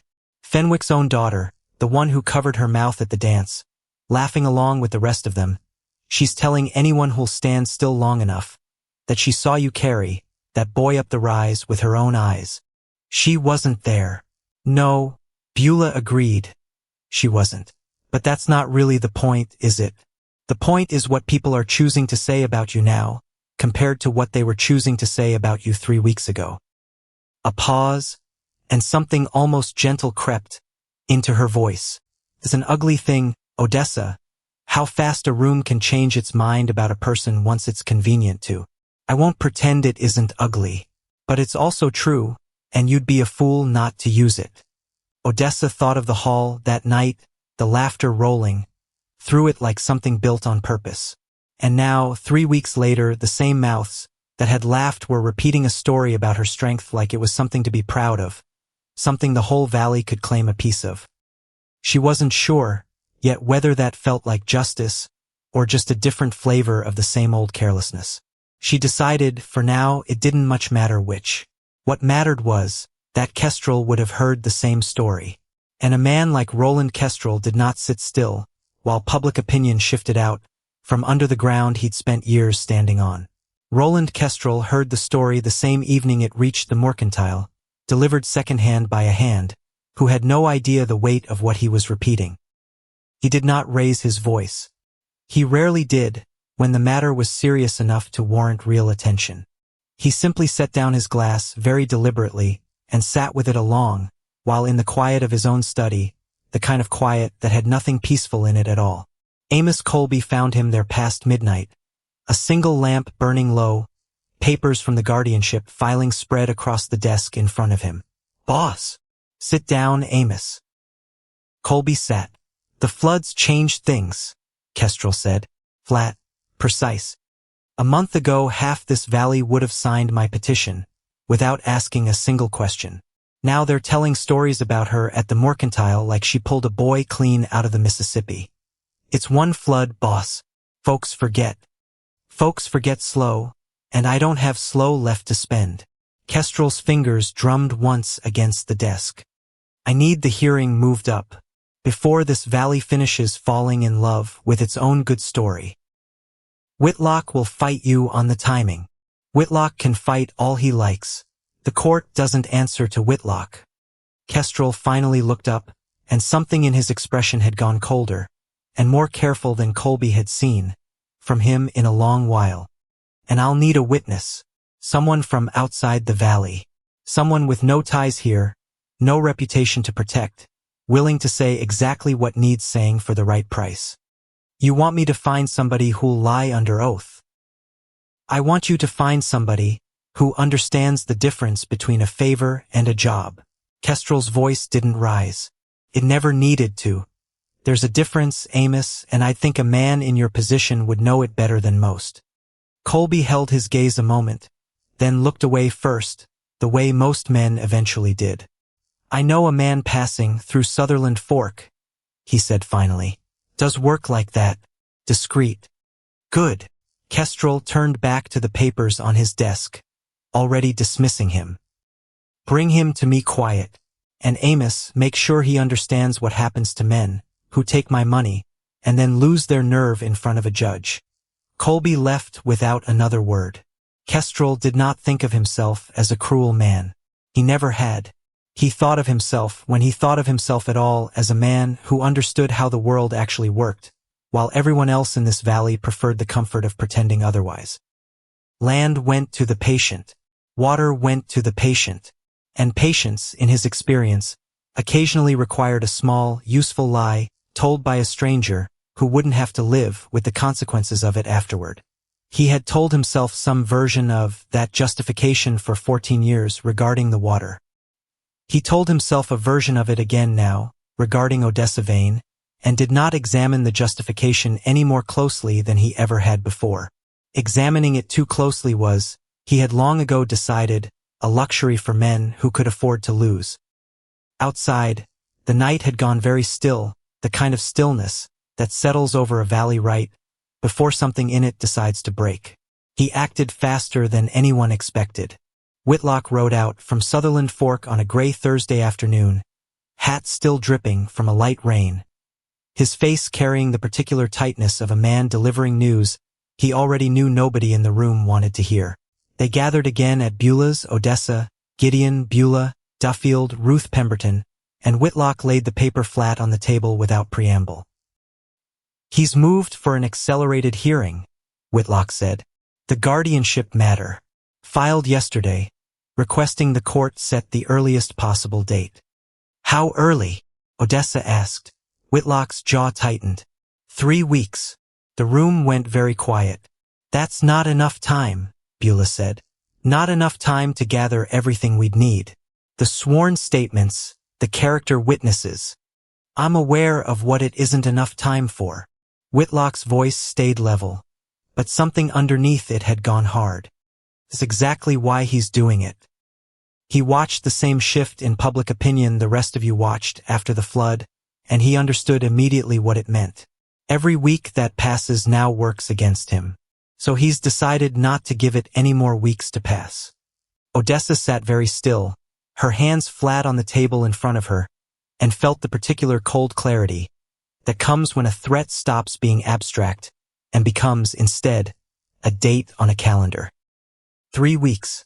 3 weeks to prove, in front of a judge who had never once met her, that a woman built the way she was built could be trusted, with everything her father had spent 22 years building. She looked around the table at Beulah's tight, furious expression, at Duffield's white-knuckled grip on his own hat, at Ruth Pemberton's straight, unbending back at Gideon, watching her with the same steady attention he'd given her. Since the very first moment he'd crossed a crowded room toward the one person in it everyone else had already decided to overlook. Then we don't waste a single day of the 3 weeks we've got, she said. Her voice didn't shake. It surprised her, a little, how steady it came out. Outside, the last of the rain was easing off the roof, and somewhere beyond the window the creek was running high, and fast and full, carrying, she thought, everything the valley had been holding back for far too long, all of it finally coming down off the mountain at once. 3 weeks. Odessa had lived through longer stretches of hard weather, longer winters, a longer grief once the winter her father died, and the whole world seemed to slow down just to make the missing him last longer. But she had never lived through 3 weeks that moved the way these 3 weeks moved, fast at the edges and unbearably slow at the center, like time itself couldn't decide what it wanted to do to her. Because there was work. Always work. Statements to gather. Witnesses to prepare. Whitlock riding out from Sutherland Fork twice a week now, ink-stained fingers, careful voice, laying out exactly what a courtroom would and would not tolerate. Except underneath all of it, every single day, there was the date. A date sitting on a calendar like a held breath. She worked the horses in the mornings because working the horses was the only thing that still made sense to her hands. She sat with Beulah in the afternoons going over statements word by word. And in the evenings, more often than not, Gideon's horse was tied at her rail before she'd even finished her chores, and he'd be sitting on the porch step with 2 cups of coffee he'd somehow learned to make the way she liked it, not saying much, just being there. Which was, she was starting to understand, its own kind of language. The kind that didn't need words to carry weight. "You're quiet tonight," he said on the 12th evening, the two of them side by side on the step, while the horses settled into dusk sounds behind them. "I'm always quiet. Not this quiet." She looked at her hands, turned her coffee cup once, slow the way Duffield turned his hat. "I keep running it," she said. "The hearing. Over and over. What he'll say. What his lawyer will say. What some judge who's never once laid eyes on me is going to decide about my whole life in the space of an afternoon. You've got the charter. The classification. That's the water. This is—" She stopped. Started again. "This is different, Gideon. The water's a fact. Numbers on a page. Dates that don't argue back. This is a man standing up in front of a judge and saying I'm too big, too strange, too much of something to be trusted with my own life. And I don't know how you argue with a feeling somebody's already decided to have about you before you've said a single word." Gideon was quiet a long moment. "You don't argue with the feeling," he said finally. "You argue with what's true. The feeling's his problem to carry. The truth is yours to stand on." She looked at him. "That's a fine thing to say. It's the only thing I know how to say." Something almost like humor moved behind his eyes. "Told you once. Not much for easy." She let out a breath. That was almost a laugh. Almost. It was the first time in 12 days she'd come close to one. The 2 men who'd signed Kestrel's petition out of honest conviction, not deception, just old, plain prejudice, worn smooth from years of never once being questioned, were named Ezra Bramwell and Otto Vance. Neither man was cruel by nature, Odessa had come to understand, just small in the particular way people get small, when they've never once had to imagine a life bigger than the one directly in front of them. Whitlock met with them separately, in the week before the hearing, not to argue them out of their opinion, but simply to understand exactly what they intended to say under oath. Bramwell's answer, when Whitlock asked him plainly why he believed Odessa unfit, came out almost apologetic. "She's not like other women," he said. "That's all it is.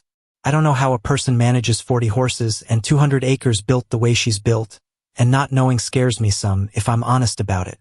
I signed because I didn't understand, and not understanding a thing feels the same some days as being sure it's wrong." Whitlock wrote that down, word for word, and later that evening read it back to Odessa at Beulah's kitchen table. "That's not malice," Whitlock said. "That's fear dressed up as an opinion. Juries, judges too, though they'll never admit it, respond very differently to malice than they do to plain, honest confusion. Bramwell's testimony might actually help us, if it's handled right." "How's that help us?" "Because a man admitting under oath that his whole objection amounts to I don't understand her, and that scares me, is a man handing the court exactly the argument we need. Fear isn't evidence, Miss Vane. A judge worth his robes knows the difference." Odessa turned that over a long while after Whitlock left, because it was strange, sitting with the knowledge that the very confusion that had cost her 4 years of loneliness might, in a courtroom 3 weeks from now, turn out to be the thing that saved her. Wendell Shaw arrived in Ironwood Hollow 8 days before the hearing. Nobody knew him. He wasn't a rancher, wasn't a hand, didn't carry himself like a man, with land or livestock anywhere behind him.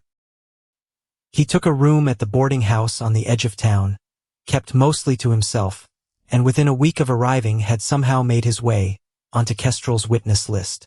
Beulah found this out the way Beulah found out most things, quietly, patiently, over coffee with the boarding house owner's wife, who mentioned, almost in passing, that the stranger had been seen twice riding out toward Kestrel land, and coming back each time with something that jingled in his coat pocket.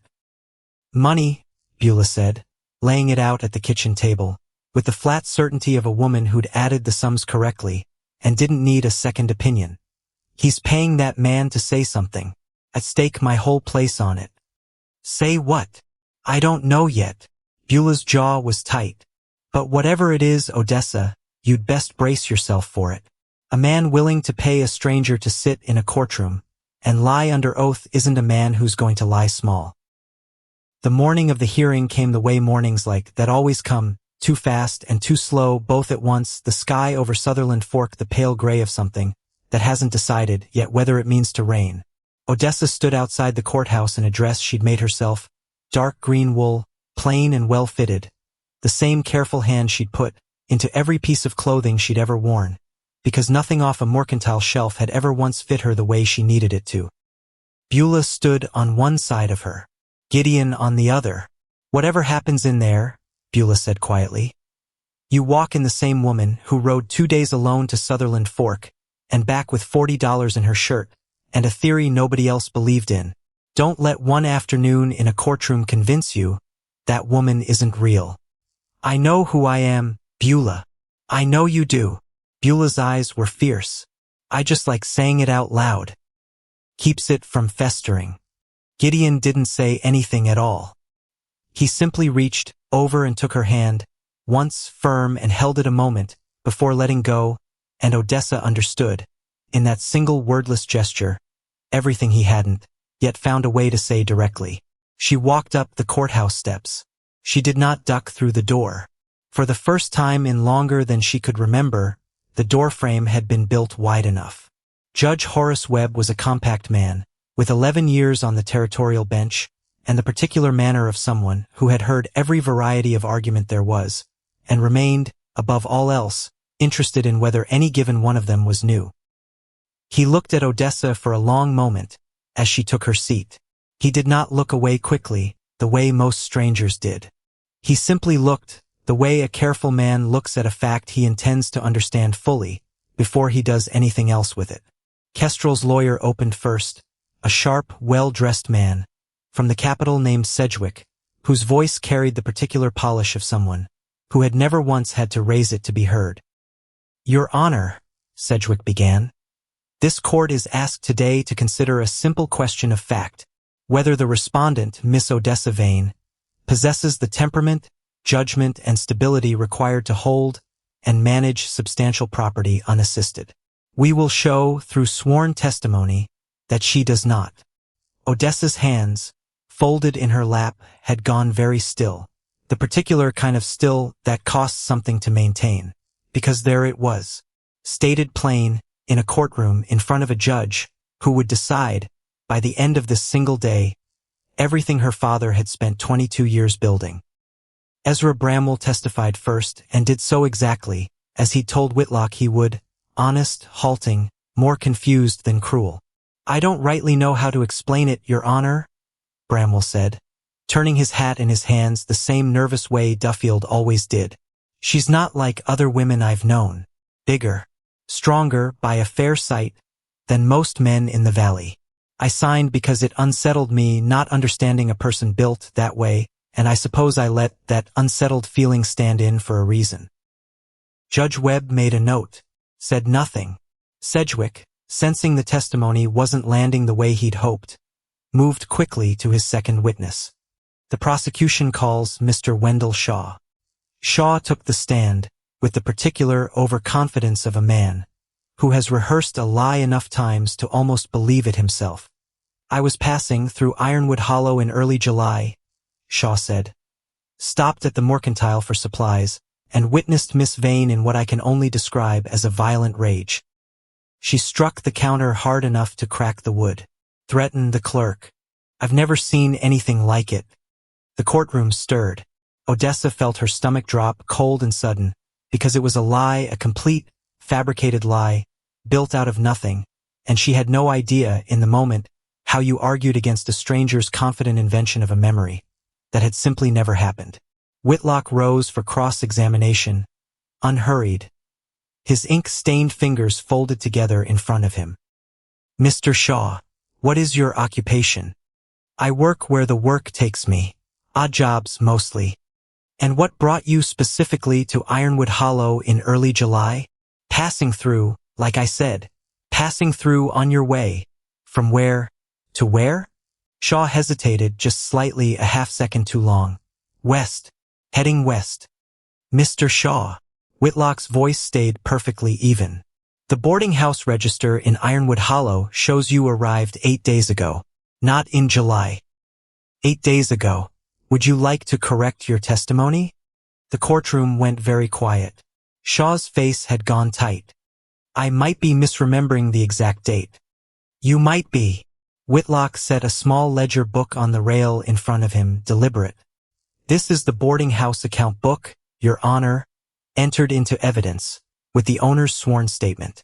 It shows Mr. Shaw's room paid for, in advance, by a writer identified as working for Mr. Roland Kestrel. He turned back to Shaw. Mr. Shaw, did anyone pay you to testify here today? I don't have to answer that. You do, in fact, have to answer that, Judge Webb said, his voice cutting through the room for the first time since the proceedings began. Flat, unamused. Answer the question, Mr. Shaw. The silence stretched and stretched until Shaw's shoulders dropped, just slightly, the posture of a man who has run out of road. $15, he said quietly. $15 and my room paid, to say I saw something in July. A pause. I wasn't even in this territory in July. The courtroom erupted into low, furious murmuring, and Judge Webb brought his gavel down once, sharp, though his expression suggested he was not entirely displeased to have his own suspicions confirmed so cleanly. Odessa did not move, did not smile, did not let herself feel anything yet, because 12 days of bracing for this exact hour had taught her that hope released too early was a dangerous thing to trust. But beside her, she felt Gideon's hand find hers again under the table and hold on. The defense called its own witnesses through the long middle stretch of the afternoon. Micah Duffield spoke of the water classification work, the patient months of careful research, the character of a woman who had ridden 2 days alone rather than ask anyone else to carry a risk that was hers to carry. Ruth Pemberton spoke of 12 years of fees paid in ignorance, and the particular courage it had taken for a woman built the way Odessa was built to walk into rooms that had never once wanted her there, and keep doing it anyway. Whitlock entered Beulah Finch's sworn statement into the record without calling her to the stand at all. Sedgwick, forewarned of exactly how damaging a cross-examination of his own client's petition gathering methods might become, chose not to contest its authenticity. The written word, this time, spoke loud enough on its own. And then Whitlock called a witness Sedgwick clearly hadn't anticipated. The defense calls Mr. Silas Cutter. A weathered man in his 40s rose from the gallery, hat already off, and made his way to the stand, with the particular careful gait of a man and used to courtrooms, and deeply uncomfortable inside one. Mr. Cutter, Whitlock said, were you present at the flood on the North Ridge this past August? I was. My boy Jesse was down in the lower pasture when the water came. Cutter's voice caught, just slightly, on his son's name. He'd have drowned. No question in my mind about that. Water came down, that draw faster than anything I've seen in 20 years working this valley. What did you witness? I watched Miss Vane walk straight into that water. Cutter's eyes found Odessa's across the courtroom, steady, unwavering, walked in when any sensible person would have stayed on the rise and prayed, held her ground against a current that was carrying full-grown logs downstream like they were kindling, pulled my boy out with her own 2 arms, and carried him back across 40 yards of the worst water I've ever laid eyes on. The courtroom had gone very still. Your Honor, Cutter said, turning toward the bench, his voice steadying now, gathering strength the way a man's voice does, when he's finally saying something he's needed to say out loud for a while. I don't know what temperament or judgment this court requires of a person managing property. I only know my son is alive today because of the very woman this hearing is asking whether we ought to trust. Seems to me the answer already walked into that water and answered itself. Odessa felt something break open in her chest, sudden and unguarded, and she had to look down at her own hands for a moment to keep her composure, because nobody in 26 years had ever once stood up in a room full of strangers and said something like, "That about her." Sedgwick made one final attempt in his closing argument, reaching for the same tired language he'd opened with: temperament, judgment, stability, the particular size of a woman he never once named directly, letting the word unfit hang in the room the way Kestrel had once let a joke hang in a dance hall. Whitlock rose for the defense's closing, and instead of arguing, he simply reached into his case and withdrew a small, worn notebook. "Your Honor," he said, "before you rule, I'd ask the court's indulgence for one final piece of evidence. This is the personal notebook of Thaddeus Vane, Miss Vane's late father, kept across more than 20 years of settling and working this valley's land." He opened it to a page marked with a strip of ribbon. In addition to the water classification already entered into evidence regarding the 1849 charter, Mr. Vane recorded a second provision from that same document. "One my research confirms has never been struck from the territorial record." He read it aloud, slow, letting every word land. "No person settled within this grant, nor their heirs, shall be denied the holding or management of property on account of physical difference, infirmity of form, or any variance from common stature, so long as competence in the management of such property can be reasonably demonstrated by conduct." The courtroom had gone utterly silent.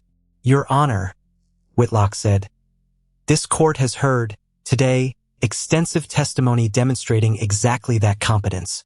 Years of successful management, a meticulous, patient investigation that uncovered a 14-year injustice this valley didn't know it was living under, and an act of physical courage that saved a young man's life in front of a dozen witnesses." He closed the notebook gently. "The charter this territory was founded upon already answered the question this hearing was asked to decide. It answered it in 1849. We are simply the first to go looking for it." Judge Webb did not take long to deliberate. He returned to the bench within the hour, and the courtroom rose, and Odessa stood very straight, taller than every other person in the room, the way she had always been taller than every other person in every room she'd ever entered, and for the first time in her life that fact felt standing there like something closer to strength than shame. "This court finds," Judge Webb said, "that the petition for guardianship is without merit and is hereby dismissed in full." A pause, and something in his voice shifted, hardened, took on an edge that hadn't been there before. "Furthermore, this court finds the manner in which certain signatures were obtained for this petition troubling enough to warrant separate inquiry, and directs the Territorial Commissioner's Office to expedite its existing review of the water classification matter, given the clear pattern of conduct demonstrated by the petitioner in this proceeding." He looked directly at Kestrel, seated stiff and silent at the far table, for the first time all day. "Mr. Kestrel, this court does not take kindly to being used as an instrument of intimidation. I trust you understand that plainly." Kestrel said nothing. He did not look at Odessa. He did not look at anyone. He simply sat, jaw tight, staring at some fixed point on the table in front of him, a man watching the exact shape of his own miscalculation settle into place in front of a room full of witnesses. The gavel came down, and the sound of it, Odessa thought, was the closest thing to music she had heard in for long years. Outside the courthouse, the gray morning had burned off into a clean, bright afternoon, and the small crowd that had traveled from Ironwood Hollow gathered around her on the steps, with the particular warmth of people who have just watched something true finally win out over something false. Duffield shook her hand with both of his. Ruth Pemberton, uncharacteristically, embraced her outright, brief and fierce. Silas Cutter found her at the edge of the group, hat still in his hands. "I should have said something like that 4 years ago," he said quietly, "about how this valley talks about people it doesn't understand. I'm sorry it took my boy nearly drowning to teach me the lesson." "You said it today," Odessa said. "That's what matters." He nodded once and stepped back and let Beulah take his place, Beulah, who wrapped both arms around as much of Odessa as she could reach, which was not very much of her at all, and held on regardless. "I told you," Beulah said, her voice rough. "I told you the ground was there, if you were willing to go looking. You did. I don't say I told you so often, Odessa Vane. Let me have this one." Odessa laughed, a real laugh, full and unguarded. The first one this valley had heard out of her in longer than either of them could remember. Gideon waited until the crowd had thinned before he came to stand beside her, and for a long moment neither of them said anything at all. The creek beside the courthouse ran low and easy in the afternoon light, nothing like the water that had nearly taken Jesse Cutter's life a month before, and Odessa found herself watching it instead of him, needing, for just a moment, somewhere else to put her eyes. "You did that," Gideon said finally. "All of it. The water, the charter, standing up in there today, and letting a room full of strangers see exactly who you are. I had help." "You did." He turned to face her fully. "But you're the one who rode to Sutherland Fork alone with $40 and a theory. You're the one who walked into that flood. You're the one who stood in that courtroom today and didn't flinch, not once, while a stranger lied about you to your face." His voice had gone quieter, steadier, carrying the particular weight of something he'd clearly been holding onto for a while. "I've known a lot of capable people in my life, Odessa. I've never known anyone like you." She looked at him, at the man who had crossed a crowded room toward her 4 months of loneliness before, breaking a silence the whole valley had agreed, without ever saying so out loud to keep. "I'm not easy," she said, the same words she'd said to him once before, standing at her own fence line. "I know." Something close to a real smile finally broke across his face. "Told you, never much cared for easy." The water classification matter settled 6 weeks later, faster than Whitlock had dared hope, the territorial commissioner's office moving, with unusual speed given the judge's direct instruction, and the public record of Kestrel's conduct in the guardianship hearing. The 1849 charter was confirmed. The fee arrangement was voided outright, and a separate restitution proceeding was opened, promising some measure of return on 14 years of fees paid under false pretense. Not everything, Whitlock cautioned, but something, and something was a great deal more than any of them had believed possible 6 months before. Kestrel did not contest it. He had, it seemed, finally run out of road on every front at once. He sold 2 of his eastern parcels within the month to Ruth Pemberton, in a transaction Odessa suspected he experienced, as a particularly bitter variety of justice, and retreated into a smaller, quieter version of the life he'd once run, so large across this valley. He did not leave Ironwood Hollow entirely. Men with deep roots rarely did whatever else got taken from them. Odessa saw him once more, that autumn, at the general store, and their eyes met for a brief, unavoidable second across the counter. He did not perform an apology. She did not require one. He looked away first. That was all. That was, in the end, more than enough. Gideon asked her in November on the porch step, where they'd spent so many quiet evenings that autumn, coffee going cold between them the way it always did, when neither of them much cared about the coffee. "I want to ask you something," he said, "and I want you to hear it plainly, not as a rescue, not as anybody managing anybody else, just 2 people who've already built something worth keeping." She waited. "I'm asking if you'd marry me," Gideon said, "not because I think you need looking after. I've watched you hold back a flood, with your own 2 arms, Odessa. You don't need looking after from anyone." His voice, always so careful, cracked just slightly at the edges. "I'm asking because I'd like to spend the rest of my life standing next to somebody who knows the ground under her feet as completely as you do, and because I've been in love with you since the night I crossed that dance floor, and I've been too much of a coward most days since to say it plainly." Odessa sat very still. She thought of the hall that night, the laughter, the particular loneliness of standing in a room built for people smaller than herself. She thought of her father's notebook, 22 years of patient, unglamorous record-keeping, that had, in the end, saved everything he'd built and everything she'd built after him. She thought of the water, cold and furious, and her own 2 feet planted against it, holding. "Yes," she said, came out steadier than she expected. Steadier even than the day she'd walked out of that courtroom a free woman for the first time in her adult life. Gideon let out a breath he'd clearly been holding a long while, and something in his face, careful, contained Gideon, who never let much show, finally, fully broke open, into something unguarded, and plain and entirely his own. "Yes," she said again, just to hear how it sounded twice. It sounded, she decided, exactly right. The morning of the wedding, before the guests arrived, before the flowers Beulah had insisted on gathering were even cut, Odessa rode out alone to the eastern edge of her father's property, where the ground rose slightly, and the old cottonwood threw its long morning shadow over a single weathered marker. She dismounted, stood a while the way she always stood there, saying nothing at first, simply being present the way she imagined he would have wanted her to be present, without ceremony, without performance, just there. "I won," she said finally, plain, the way he'd always preferred things said. "The water, the land, all of it." She crouched, brushed a season's worth of dust from the stone. "Turns out you'd written down exactly what I needed, years before I ever knew I'd need it. Didn't even know you were doing it." The wind moved through the cottonwood, the same patient wind that had moved through it every morning for 26 years, and Odessa let herself sit with it a moment, the way her father had taught her to sit with anything that mattered.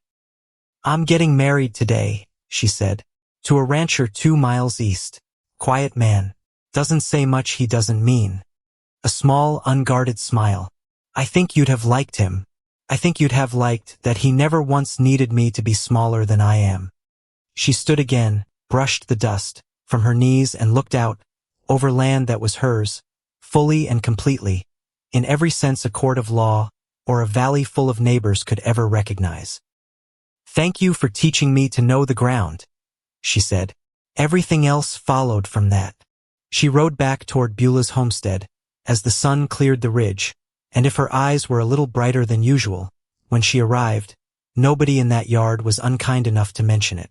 They were married in April at Beulah's homestead, the same kitchen table, where the whole fight had first taken proper shape, now pushed against the wall to make room for chairs, and food and the particular noise of a valley finally, fully on her side. Duffield came. Ruth Pemberton, with one of her hired hands who'd helped rebuild fence line through the winter. The Ashford brothers, side by side as always. Silas Cutter with Jesse beside him, tall and steady now, no worse for the flood except a faint scar along one arm he wore, Odessa suspected, with a certain private pride. Odessa wore green wool again, a new dress this time, made with the same careful hand, as always, and if it wasn't beautiful by the standards this valley had once tried to hold her to, it fit her exactly, and that had come, over the course of one long, hard year, to mean a great deal more to her than beauty ever could. Gideon said very little during the ceremony. That was simply who he was, and she had long since stopped mistaking his quiet for anything. But what it actually was, a man who spoke when speaking added something and stayed silent when it didn't. What he did, instead, was look at her. The same complete, unperformed attention he'd given her the very first time. He crossed a crowded room toward the one person in it everyone else had already agreed to overlook. It said everything it needed to say. After the vows, after Beulah's cooking had been properly complimented, and properly finished, after Duffield's older boy scraped out an unpracticed tune on a borrowed fiddle, that nobody minded being unpracticed, Ruth Pemberton found Odessa near the porch rail, with 2 cups of cider and pressed one into her hand without asking. 12 years I paid that man for water," Ruth said, watching the gathered crowd. "Feels strange, doesn't it? Watching a valley become the kind of place you always hoped it might be, once you stopped waiting for somebody else to make it that way." "Feels earned," Odessa said. "It is earned." Ruth clinked her cup once against Odessa's, brief and unceremonious. Every bit of it. Years passed the way years do on land like that, steady, demanding, full of small victories and smaller setbacks that added up over time into something that looked, from a distance, almost exactly like a life well built. The horses became 50, then 60. Prospect's line carried forward, strong and sound, exactly the way Thaddeus Vane had always believed good breeding should. The water ran clean and full through both properties, protected now by a charter older than the ambition that had once tried to claim it, and Odessa rode the boundary of it every spring, and every fall the same patient ritual her father had taught her, checking the ground the way he'd always checked it, completely, whether or not anyone else was watching. She took on a young woman to teach eventually. a rancher's daughter from 2 valleys over, tall for her age in a way that had already earned her more unkindness than any 16-year-old ought to carry, and Odessa taught her water and horses and land, the same patient way her father had once taught her. "How do you stand it?" the girl asked her once, midway through a lesson on reading a creek's old waterline marks. "The way people look at you, the things they used to say." Odessa considered the question a long moment, the way she considered most things worth considering. "You don't stand it," she said finally. "Not exactly. You just stop letting it decide what you know is true about yourself." She looked out, over the water, running steady and full in the afternoon light. This body carried a boy out of a flood that would have taken anyone else 50 yards downstream. It rode 2 days alone to a records office nobody thought to search. It stood in a courtroom and didn't flinch, while a stranger lied to a judge's face. A pause. "The people who laughed never once knew any of that about me. That was never really about what I was. It was only ever about what they decided without asking that I couldn't be." The girl was quiet a long while, turning that over. "And now?"